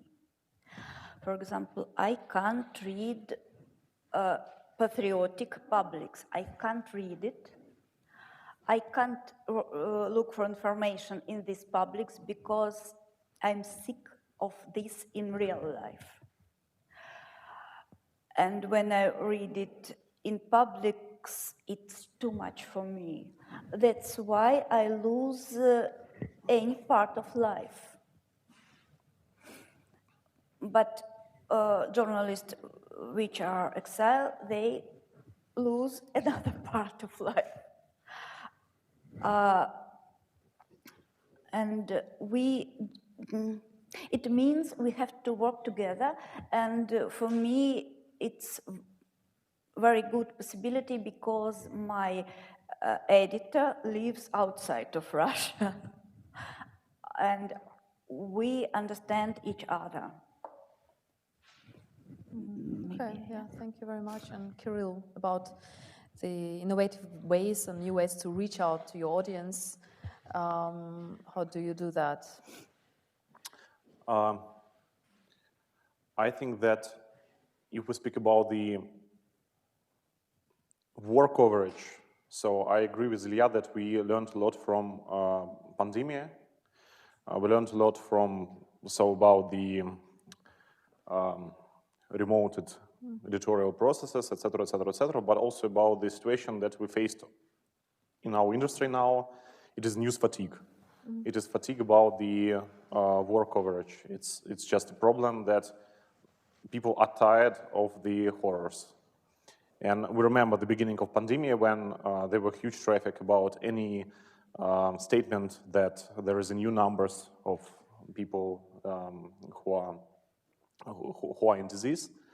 And the same time was the beginning of war, so people absolutely sticked to their smartphones and to the news feeds. But now people don't want to see it, and everyone sees the declining of the audience. But for us as local media, it's very important to be a mirror of the daily life. And before the war, we did a lot of lifestyle publications, and it helped us to earn money because we did lots of native advertising, so we were commercially break even. But now we still do some kind of lifestyle publications, but we try to make them very honest in the way of showing the consequences of war. So, for example, we could make a listicle about the new restaurants that were opened in St. Petersburg in 2022, and it's very important to show that there is a life, there is a business, there are people who do something. It's not just like the scorched earth and everyone is crying. No, there is a life inside the city. But of course, we making interviews with those businessmen who speak openly about their problems they have because of the sanctions that were made on country because of the war aggression. And it's very important to stress that, okay, this publication could be made 3 years ago and could be totally different. And now we can't just write about restaurants like nothing happens. And it's the difference, because you just showing the agenda in a diversity, and it's not just about the war, and you can attract readers with this agenda, because if you just write about the war agenda, especially if you're a local media, because we don't have the reporters on the front line, and it's strange for us to write about the events on the front line. Of course, we write about the major terrorism attacks of Russian army to Ukrainian citizens, but of course the main focus is on St. Petersburg. But of course, it must be done in a very combined way. So when you show that the normal life is going on, but it's not normal. Okay. And could you also maybe zoom out a little bit on the local, independent local media in Russia? As you know, a lot of colleagues, and maybe to give an idea, are there some independent media left? Like we know St. Petersburg, of course, like Pskov, Pskovskaya gubernia, Baikal Lake. Like, can you see? Are there many of them? Like, are there some independent, spots in Russia of independent local media? Yeah, last summer we did the project with the colleagues from ex-publishing house Krestyanin from Rostov, and with the colleagues from ex-TV2, TV2 from Tomsk. That was dedicated to the regional media that were that had anti-war position, and they expressed it. And they were not only well-known youth media; they were also like printed media in Far East. That is run by a 60-year-old journalist with his wife, and they were searched by the officials. So for me, it's very important to remind anywhere I am, for example here, that there are dozens of the great professionals inside Russia who still do what they can do. They try their best to cover the situation in the most honest way they can do, trying not to be in jail. And there are lots of course, there are lots of the regional media that support war, who are financed by the government, who are totally fascist at the moment, but there are lots of the media who are trying to balance, even if we don't like it from Exile, but they make something good for the general understanding of the audience that what's going on. And there are lots of the media and journalists inside Russia who still trying to make totally honest journalism. So I think the situation is not so black as it could be painted, especially by, I don't know, by those of us who are totally discouraged. Yeah, thank you. I think it's often overlooked, like the role of regions and also the difference in Russian regions and the level of freedom. Yeah, my last question before Q&A would be to both of you about how do you assess or experience the change in profession, your journalistic role during the last year, maybe also in some ethical, you know, like red lines for you that you set for yourself before and after the beginning of the war, like how your role perception as a journalist has changed? The mainest, I can't more ask questions to officials because I'm foreign agent in Russia. I have no other red lines when I write for Novaya Gazeta Europe. And I have many red lines when I do my articles for Novaya Gazeta because of law, because of Russian law. Because I don't want to kill my newspaper. I can't use this word war. I can't write about soldiers now. No, we can write nothing about them. And when I do the article for Novaya Gazeta Europe, I don't know about red lines. I don't know what is that. It's my job, and I have to do my job, and that's all. I have to have information, I have to ask opinions, I have to see the picture, and I don't know what's red line. Okay, thank you. But it's interesting that before you mentioned that there were, like, of course, in work practices, there were some changes, like how you talk to people, that you don't reveal your identity sometimes, which was impossible, like before, you know, like out of ethical reasons. But right now, like, there is some change of rules because you have to, you know, somehow. It's maybe even easier when I don't need more to ask opinion of officials. It's very good. Okay, good to talk to them. Yeah, Kirill. From the very beginning of our work, we have been focusing on the journalism of facts, not journalism of opinions. And starting from the war, we got much more opinions now journalism that is expressed by the editorial through some, I don't know, through emoji, through statements, through comments in social media. And it's quite clear, and it's much more emotional than it was before. I think it is the matter of the polarization of the journalism and of the audience, but I think it's normal now, situation nowadays. I also think that, so for Russian media, it was quite a sad situation that over the years we were pressed by censorship regulators, and step by step sometimes we stepped back. Sometimes we decided, for example, not to quote those authors who used offensive words. They were legal, for example. It's a small thing. So you just don't do it because it's nothing about. It's not about the truth. It's not about the fact checking. It's just like the small situation where you can use the symbols instead of the real words.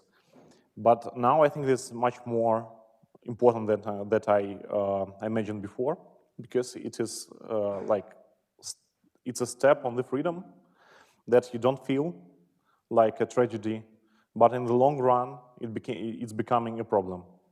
And I think that we became much more, so it's funny, but after the military, after the martial censorship in Russia started, in fact, we became much more free in everything we do, because we are not, so we are blocked in Russia, but for any unknown reason, we are not the foreign agents. But we behave like we already lost everything, and we don't have anything to save at the moment. We just behave like we want, and it's quite a impressive feeling that you don't have any red lines, except the safety of your people inside country. And it's a big problem, because you always think of the freelancers, of the people even who are not journalists, for example, project managers, community managers who still live in St. Petersburg, and maybe it's the only thing that influences our decisions, the thought of the safety of our contributors and employers and friends and colleagues. Thank you very much, and I will open the floor to questions. Yes, please, there are two.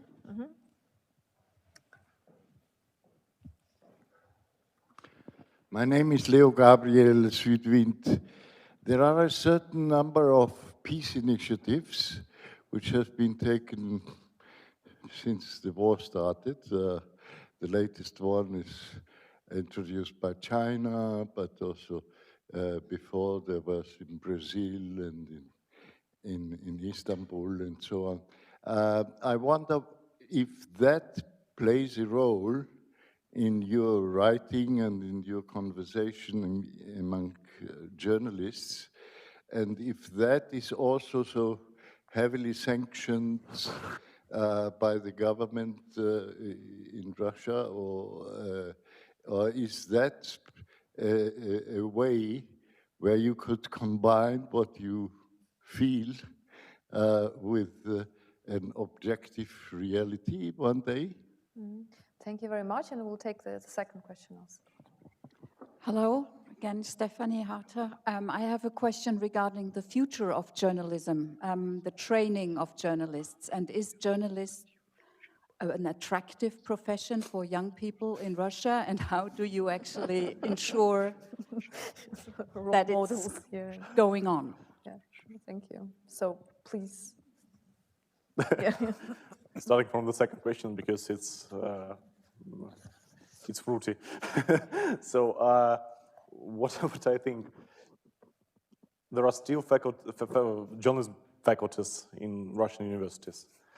The experts in my university, in St. Petersburg State University, where I did my bachelor, so the tutors there, the professors there, are now the authors of the so-called expertise that are becoming their reason for sending people in jail.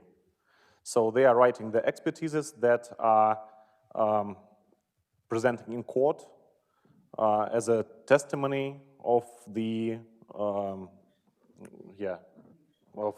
conviction of the people who are making anti-war actions.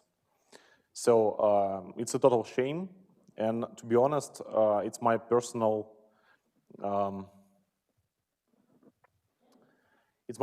shame about my university and about the thing that happened to the place where I spent 4 years. But this faculty still has a big competition for the students to come. It's the one side. The other side are the independent initiatives of training the young journalists that are presenting everywhere, some capacity buildings that are made also with the donors' help and also abroad. And they also have great competition among the young journalists who want to study the profession and to make the independent journalism. The third point is that, of course, I would never advise, for example, me 10 years ago to do journalism. But there are still people who want to do it, young people. And I don't know what it's about. It's just about the situation now that the profession is kind of illegal.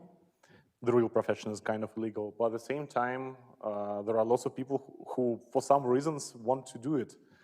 I don't know why. There's no money, no honor, because it's mostly anonymous now. No mercy, no happiness, but people want to do it. I don't know why. But I still want to do it. I don't know why. Yeah, and yeah, the second question about, maybe Irina. Yeah, I don't know what to answer. The first question was about like the peace initiatives. Are they kind of covered within Russia? And can you talk about, like, are you talking about it? I think they are covered a lot.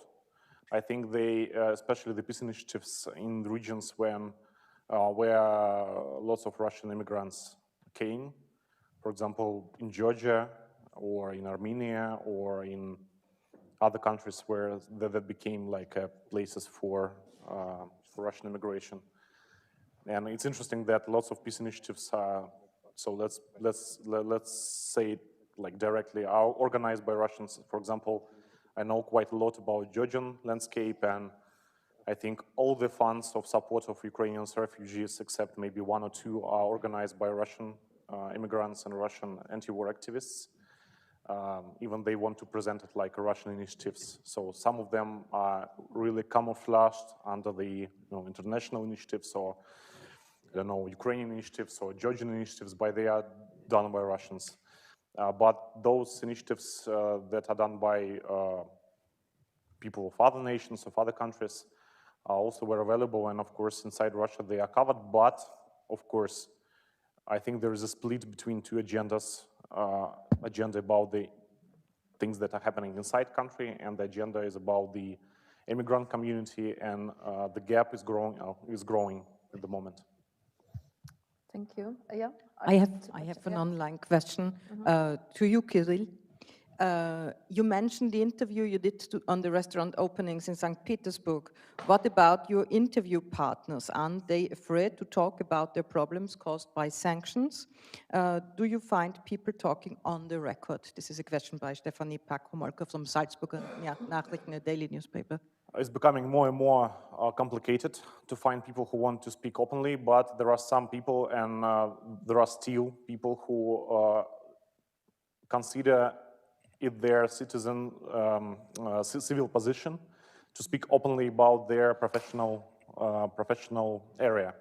So they think that they should make statements not about, I don't know, war crimes in Ukraine committed by a Russian army, but about the situation in the industry, about the crazy stuff that happened with all the businessmen, independent private businessmen in Russia, who are not connected to the big oil groups and Kremlin mafia, but who are just doing their, I don't know, cafes, IT startups, other real estate business inside city, and they really can't do what they do. They can't provide the places, so the labor places, and so some people really want to express themselves this way, and when we ask them if they want to be presented by their names or not, they say, I want to be by my name because it's my fight back with the fear I feel inside me, because I will not, I wouldn't respect myself if I spoke in the hidden way. Thank you. There is one more question here. So, Vesna Knežević, a cultural correspondent with RTS. You know, it's for Irina or for both, I don't know. So you work under the conditions of anonymity, but by coming here, what does it mean for your safety? I mean, having your picture maybe published in the press here, how you avoid persecution in your work, especially now when you come back? Никак. There is no way.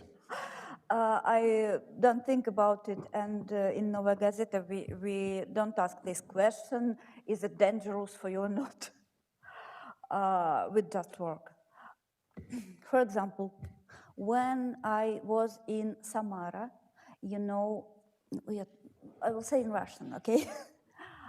Когда мы были в Самаре, где хоронили погибших в Макеевке военнослужащих, мы разговаривали. Once went to Samara because of the burials of the servicemen who had died in Makeyevka, and we spoke to some people there. И мы с коллегой-оператором дважды побывали в полиции. Me and my cameraman had to go to a police station twice. Первый раз нас задержали за участие в незаконном митинге на площади, на которой не было никого, кроме нас с оператором и полиции. On the first occasion, we were apprehended for an alleged participation in an alleged unlawful public gathering or meeting, which in fact had taken place in an empty square where there was no one but me, the cameraman, and the police officers. Полиция сказала, что это был митинг. The police claimed it was a public rally. Второй раз нас задержали, внимание, за незаконное интервьюирование граждан. The second occasion we were apprehended was under charges of unlawful interview taking with citizens. Причем, когда у нас была взятая в прокат машина, и когда мы подошли к этой машине, полицейские нас там уже ждали. Мы только потом поняли, что они отслеживали нас уже к этому времени по маячку GPS в машине. One interesting aspect of that particular incident was that we used a rented vehicle, and when we returned to that vehicle, we saw the policemen waiting for us there. It was only later that it dawned on us that they had been following us all along because of the GPS tracker in the rental car. Но оба раза это закончилось только тем, что мы провели там по 2-3 часа в полиции, потеряли время. Потому что мы обе имели удостоверение и редакционные задания, это нужно по закону в России. Сейчас «Новая газета» лишена в России лицензии, и если то же самое случится со мной сейчас, то я уже 3 часами допроса не отделаюсь. However, the outcome on both the occasions was a couple of hours of lost time in a police precinct. In a sense, we were legitimate because we had journalist IDs and the so-called mission mandates from our editorial office. Those are requirements for operating as a journalist in the field. But now, with Novaya Gazeta being completely illegal in Russia, there's no way I could just get away with 3 hours wasted in a police precinct. Вот, но это не значит, что это будет как-то влиять на мою работу. Как работала, так и буду работать. А что еще можно сделать? Работать-то надо. But this does not mean anything about how this could potentially have, or what kind of impact this could potentially have on my work. I don't see any such impact. I'll just continue working because that's what I do. 2 приходится добавлять. Ну, то есть раньше было одно правило техника безопасности, профессиональная везде и всегда. Теперь добавляется 2 правило. Нужно просто закладывать в командировке больше времени на всякие непредвиденные вещи. In the past, you obviously had to consider your personal safety and security on those trips, and now you have to add mentally more time to those trips for unpredictable circumstances.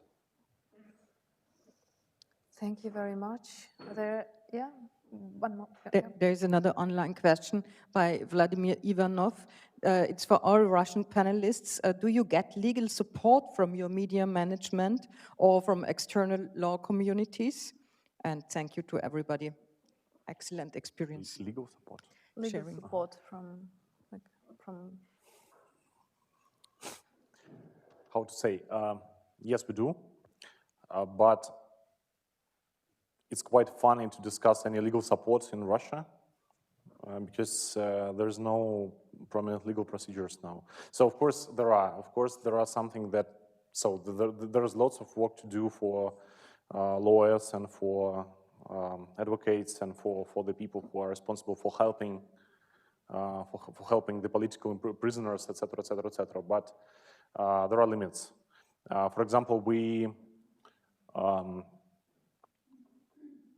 did so you always feel that it's a kind of, the theater of the safety for your people. For example, when we do some events, we still do some events in St. Petersburg.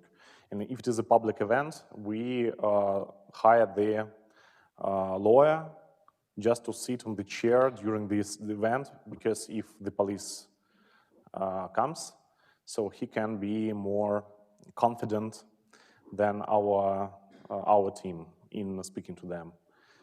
It's quite expensive, but it's worth it, because our people and the guests are feeling safer in the situation when they know that there is a lawyer in the hall. But of course, we understand that it's more about the PR, internal PR thing than the real insurance. I just can ask, what you mean legal when you say about Russia? I feel that my management helps me, but I know that when something troubles, I have to do all myself. Я не хочу дергать свое руководство своей безопасностью, потому что я знаю, что это бесполезно, и я на месте лучше справлюсь сама. I don't think it's worthwhile to bother my management with my safety and security concerns. When I'm out in the field, I'm in a better position to deal with those issues myself. У меня была такая история в Белоруссии. Я работала на протестах в Белоруссии, меня задержали, посадили в автозак. I had this incident in Belarus when I was covering the protests. I was apprehended and put into a police vehicle. У меня с собой было специально заготовлено 3 айфона. Один, который сразу отдавать при аресте, другой, который должен быть в кармане, третий на всякий случай. I had 3 cell phones, 3 iPhones with me, one to turn in immediately if demanded, another one when escorted into a precinct, and a third one just in case. Один iPhone я сразу отдала при аресте, с другого, когда меня посадили в автозак, я успела послать Муратову, главному редактору «Новой газеты», сообщение, что сижу в автозаке. So I turned in my first iPhone when they arrested me, and as they were driving me in this police vehicle, I wrote to Mr. Muratov, my chief editor, that I was in this police vehicle and they were taking me somewhere. И вот ровно в тот момент, когда ОМОНовец открыл дверь вот этой клетушки, чтобы проверить, как там я сижу, Муратов решил мне позвонить на тот самый телефон, который лежал у меня в кармане. Звук у него, конечно, был выключен, но сквозь тонкую куртку телефон горел синим пламенем. And the moment when a Belarusian policeman opened the door to, let's say, the captive's compartment in the vehicle was the very moment that Mr. Muratov chose to call me. The buzzer was off, but I was wearing a very thin jacket, and you could see the display going on. У меня изъяли оба оставшихся телефона, но потом уже в отделе полиции, когда нас водили на допросы, а на допрос нужно было идти со своим мешочком полиэтиленовым с вещами, я один из своих изъятых 3 телефонов украла. So they took away these 2 other phones that I had on me. However, when on police premises, we had to carry our own belongings in bags, and during one of those, let's say, tours, I successfully stole back one of my iPhones. Я просто провертела дырку в мешке и вытащила. The way I did it is that I simply punched a hole in that bag and took out the phone. Только для того, чтобы потом с этим телефоном попроситься в туалет и написать Муратову, что не надо меня очень сильно спасать. And then I insisted on letting them on them letting me go to the bathroom so I could finally write to Muratov and ask him not to persist in his efforts to rescue me. Но это шутки шутками, а на самом деле спас меня тогда все-таки Muratov. All jokes aside, the fact remains, it was indeed Muratov who rescued me that time. И не только меня, а очень многих российских журналистов, которых тогда задерживали в Беларуси пачками. And not just me, but lots of other Russian journalists who were literally grabbed by the dozen by the Belarusian authorities. Он связался с посольством, и посольство уже нас вытащило. И это был один раз, первый и последний в моей жизни, когда я подумала, что налоги я всю жизнь этой стране платила не напрасно. He managed to reach the Russian embassy in Belarus and got the embassy to get us released. And it was, in fact, the first and the last occasion when I felt like my taxpayer money in Russia was well spent. Yeah, thank you. There is one more. Do we take, or do we still? Actually, it's already 12. Yeah. Should we close? Yeah. Unfortunately, maybe you could also ask a question in the break. Yeah. Yeah. Right. So I would just like to thank you very much for your work, for your bravery, really in this incredible, terrible situation. But you don't lose the spirit. You persist to work, and it's really like worth. Yeah, we admire you. Thank you so much.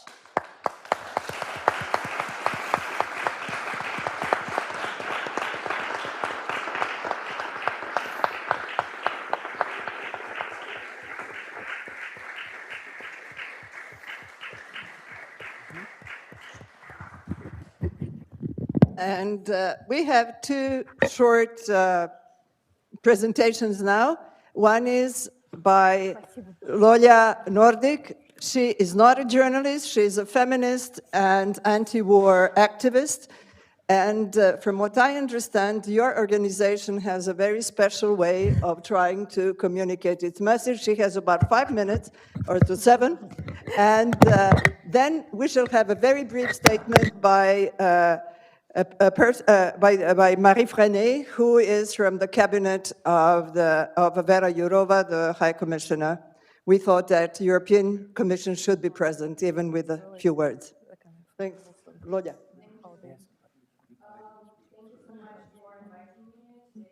Thank you for everyone who joined the event here, and thanks for everyone who is watching online. I am not a journalist, as it was mentioned before, and I am a feminist and an anti-war activist. And before the war, I was involved in feminist activism for a lot of years. And right now, I am also in exile here. I had to leave my hometown a year ago after I had a series of arrests and a house search. So today I will tell about the Feminist Antiwar Resistance movement, which was created the second day after the full-scale invasion in Ukraine. And our goal was to unite different feminist groups and different activists from different regions of Russia to, build a network of people who are ready to confront this war and to do something. So I will show a small presentation where I won't focus on how we organize, I won't focus on what we do on the ground, how we help activists, what our activists in Russia do, what our activists abroad do, how we help refugees, and many directions of our work. Today I will only focus on how we work with media and how we build our networks and how we reach different audience using different media tools. So first, when we began our movement, we started with basic social media accounts like Instagram and Telegram and Twitter and Facebook. Right now we have a quite large amount of subscribers on Telegram. I can see how much is there, but it's like around many thousands of people. And I think it's one of the most popular activist anti-war accounts on Telegram, which was built on a grassroots level. And we started doing it as an independent media run by activists, not journalists. So we were covering not only news, but we were asking ordinary people to send their stories, their experiences about the war. We had series of publications about the stories of Ukrainian women who were describing how they survived shields and how they're taking care of their families. At the same time, we had anonymous stories of Russian activists who were explaining how they're going through all the repressions in Russia. So for us, it was really important to platform the voices of the people who don't have such big media capital, but they still, their stories are still important. Here's the screenshot of our Telegram channel, which now works as a ongoing full-scale media. We have a team of activists who are monitoring news, who are writing articles, who are doing interviews, and who are making collaborations with independent media. I will take this back. So it's important for us to collaborate with independent media, also with regional media, because we are very aware of the hierarchy which is going on in media. Some of the media are more well known and some regional media doesn't have a lot of audience. So we are interested in bringing more attention to the regional journalists and regional media in Russia. And we were, after several months since the full-scale invasion has started, we realized that we have a central audience, which are predominantly young women from, 20 till 40. And these are mostly women who already have, political awareness, and they are mostly anti-war, and they are active. So we decided, how can we use our platforms to reach different other audiences? And we decided that we will just try to do everything that we can. And we thought that maybe we can reach more conservative audience through more, entertainment content, through memes, through, jokes, through different kind of internet content. And we decided to use a platform, WhatsApp, which is mostly used in Russia by, sometimes more conservative audience, sometimes more older users who doesn't use Facebook and Instagram that much. And in Russian WhatsApp, there is a trend where people greet each other on major holidays with some kind of specific greeting cards. And we decided to design very similar, specific design of this WhatsApp greeting cards to infiltrate these cards with anti-war messages. And on the first glance, when you look at these cards, you just see the ordinary design that your grandmother can send you on WhatsApp, or your aunt or something, or someone to greet you on, the 8th of March or Christmas or Easter. But when you read, you can see anti-war messages there. And we thought it would be a great format to create a viral content which can break out of this activist bubble, of this liberal bubble, and it actually did. We made a series of viral postcards on Easter. Some of them were with very cheesy jokes, some of them were just like strong anti-war content, and they went viral, and our followers were describing how their grandmothers and their relatives were sending them this content. So it went so viral, so it finally reached the audience that we wanted to reach. We also tried to reach more, toxic masculine audience in platforms such as ВКонтакте, Одноклассники, and others. We tried to infiltrate so-called, male public pages with these memes, which are, copying the type of memes that you regularly see in such male, brutal social media, but we also were infiltrating them with anti-war content and jokes, and we thought that it will be another way to reach somebody we won't ever reach as a feminist anti-war resistance, because, you know, in such places people hate everything with the word feminism and maybe women in general. But that was only, you know, the meme, GIF, jokes level. The other format that we created was an anti-war DIY newspaper, which is called Женская правда, or Women's Truth. We now have a small editorial office, online office, where a team of activists / journalists create a new issue once in 2 weeks. And we share the PDF file, so any person can print it at home and spread it in the public buildings secretly. We have also, you know, instructions of how to do it safely and anonymously. So people spread it on the student campuses, in the libraries, anywhere they can reach, anywhere it can be spread, it's safe.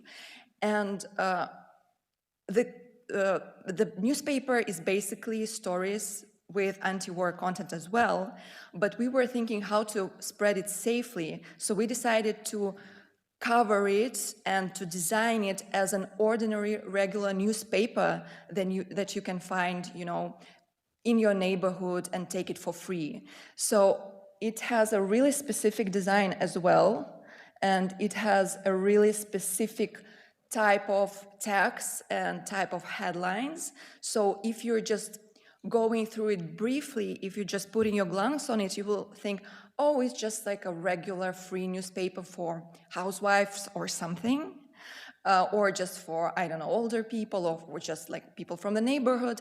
But when you start reading it, you realize that it's all anti-war content. It's stories about political prisoners in Russia. It is stories about how war affects our regular life, economy, our relatives, what are the risks of people who are getting mobilized, what are the risks of women in Russia. Also, we are infiltrating it with some, you know, jokes and crosswords, also anti-war themed. And sometimes you can see, I don't know, stories about people who are, I don't know, doing activism on a really grassroots level. So, I don't know, really people of the older age, people who are on pension, who are going to the street protests and stuff. So we want people to see how people like them are being active. It's also important for us as a movement to, you know, put a lot of focus that in Russia there are not only Russian people living. There are a lot of nationalities and ethnicities living in Russia, and right now we are having a huge rise of the colonial movement in Russia, but the voices of Russian citizens of different ethnicities are often not being heard that much. So, for example, we decided to make one special issue of our newspaper with Tuvinian activists, female activists, and it went out on Tuvinian language, and it was spread among the community. As well, we're doing collaborations with independent media such as Verstka, Holod, or Beda. And when we're doing this collaboration, we are also trying to put a spotlight on the voices that are interesting for us and those voices who, in our opinion, don't get that much focus. So, for example, we were creating a material about how women who are working in the structural institutions, pro-governmental institutions, are trying to sabotage them by doing their work.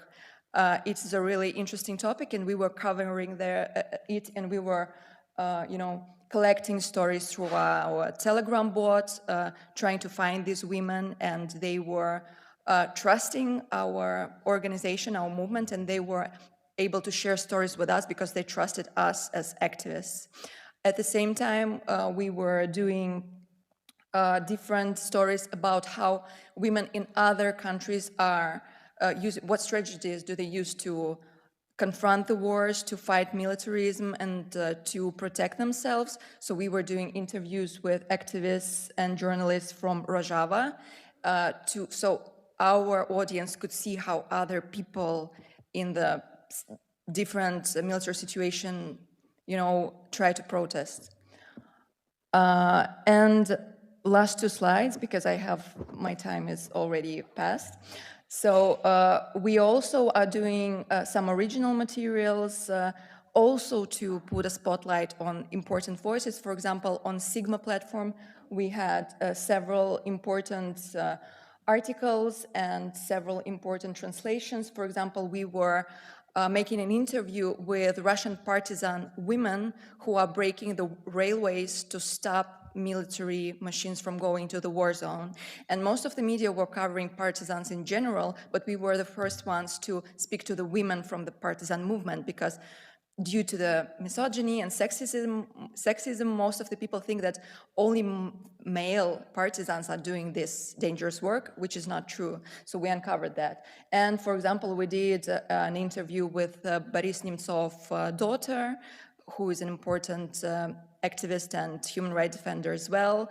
And so we do many of these stories as well.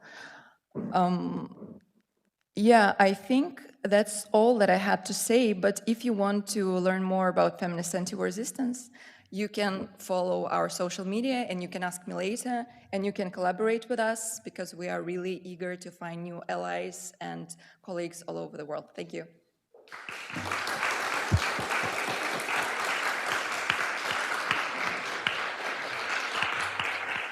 I would just like to add that Noya now lives in Vienna. For those journalists who would like to talk to her, she is right now in Vienna, so that's why we don't have a Q&A. And the very last words before we go to lunch will come from Brussels, from Marie Frenay. What does the European Commission have to say after this incredible panels? Marie, the word is yours. Thank you very much. Can you hear me? Yes. Yes, thank you. Okay, good afternoon, everyone. Many thanks to Press Club Concordia for having me and for organizing this event. I'm here for Vice President Jourová, who is now in the US. This is why she cannot be with you. She's actually discussing the rights of women and the role of women journalists. So just to make a link with also with the previous presentation. You heard today about the very important and very impressive work that Russian independent media are doing in very difficult circumstances. And I would like just to join the previous also speakers to say how much we admire and how much we are thankful for the courage and the work that is being done. But of course, what we understand as well is that Russian independent media and journalists, they need more than our gratitude and they need our support. And this is what we are working on right now and what I would like to share a bit with you. There is an increasing understanding in the European Union that we have to do more to support Russian independent media so that they can continue their work in the EU in the best circumstances. Why is it so important for us? Because in the EU, we stand for media freedom, we stand for rule of law, and this is why we want to show this. It's our difference with authoritarian regimes, and we are within the European Union also having a lot of initiatives, and we discuss quite regularly with Press Club Concordia these initiatives to protect the journalists, and we want to do more now for these journalists who are now in the European Union.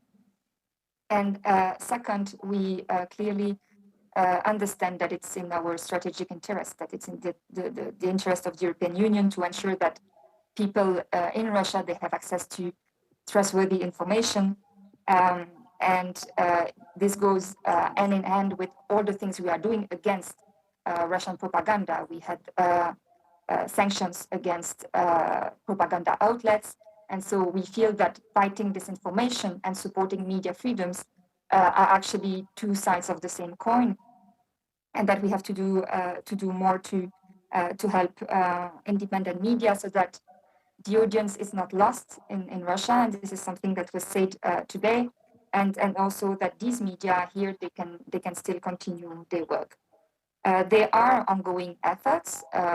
Today, the European Union, so the institutions, but also member states, they are supporting, especially also civil society, supporting independent media, and civil society is doing a very important work that we are supporting. But what we are trying to do now is to really step up the efforts.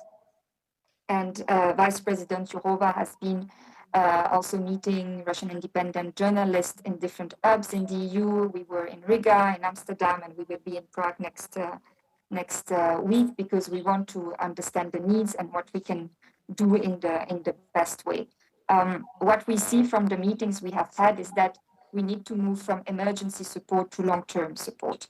At the beginning of the war, I think that the idea was really to make sure that Russian independent media and also human rights activists could leave the country and could be safe here in the EU. Now, what we are working on is more on a more sustainable project in order to connect the hubs within the European Union and create a structure that will also attract more money. Because what we see from the studies of civil society is that the need for independent Russian media are about an additional 35 to 40 million euro in the next 3 years. So we see that also business models are being challenged with the war. We have also seen fantastic examples of how Russian independent media are very innovative in developing new business models, and this is something we want also to encourage innovation. Overall, we are working, I would say, on 3 pillars to simplify things. So people, content, and reach. In terms of people, I mean, the people are the Russian journalists and the media staff. And we adopted actually guidelines on visa issuance last year with a specific focus on applications by independent journalists and also human rights defenders. All this, it remains very much in the hands of member states to deliver the work permits and so on. So we are in constant dialogue with the member states on this to raise awareness and also provide support for to help the journalists with the administrative procedures and also other types of support like psychological support when it's needed. We are also looking at the best practices in the member states. For example, we heard very good feedback on the system in Amsterdam. So we also want to encourage the sharing of best practices across the member states. A second point, so we are working on support to the production of content in Russian. And we understand, and it is said, it's not only about news content, but also creative content, because this is how you can also attract people to news. And let's be clear, when talking about EU support to content, there is no editorial interference. I mean, that's not how we work here.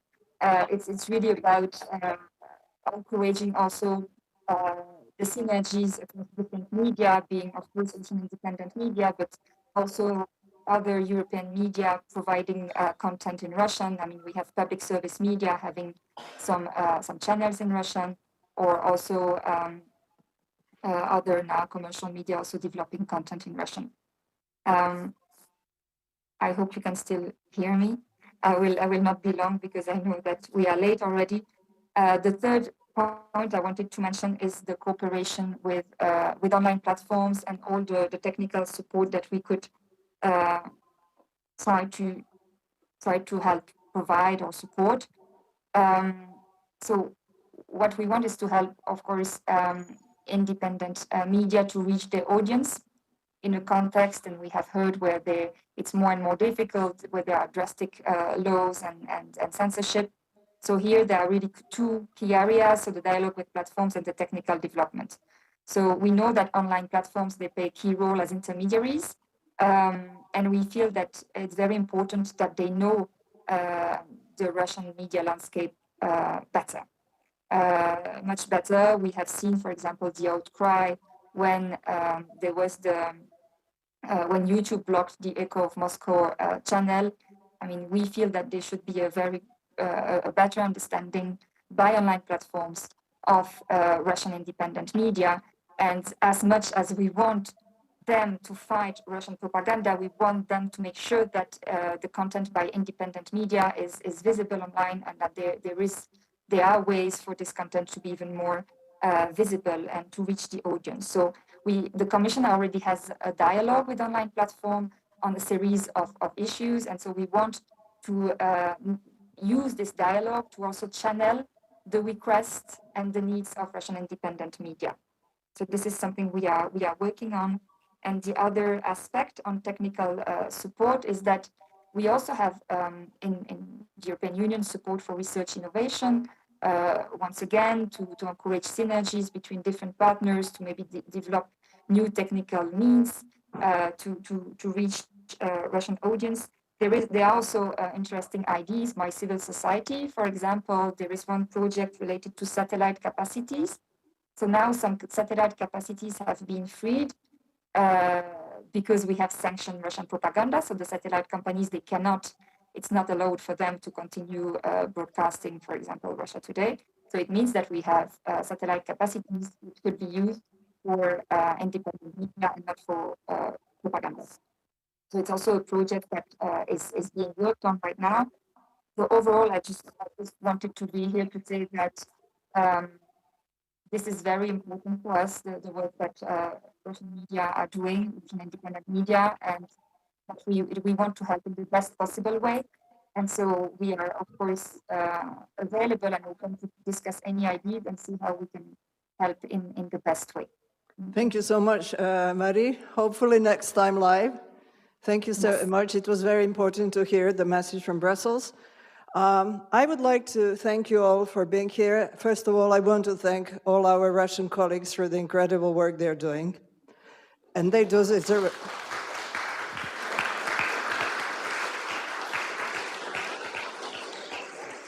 And it will be a marathon. My only role is to convey the thanks to the Russian colleagues for your courage from the audience from Russia to the New York Times. Thank you. Thank you.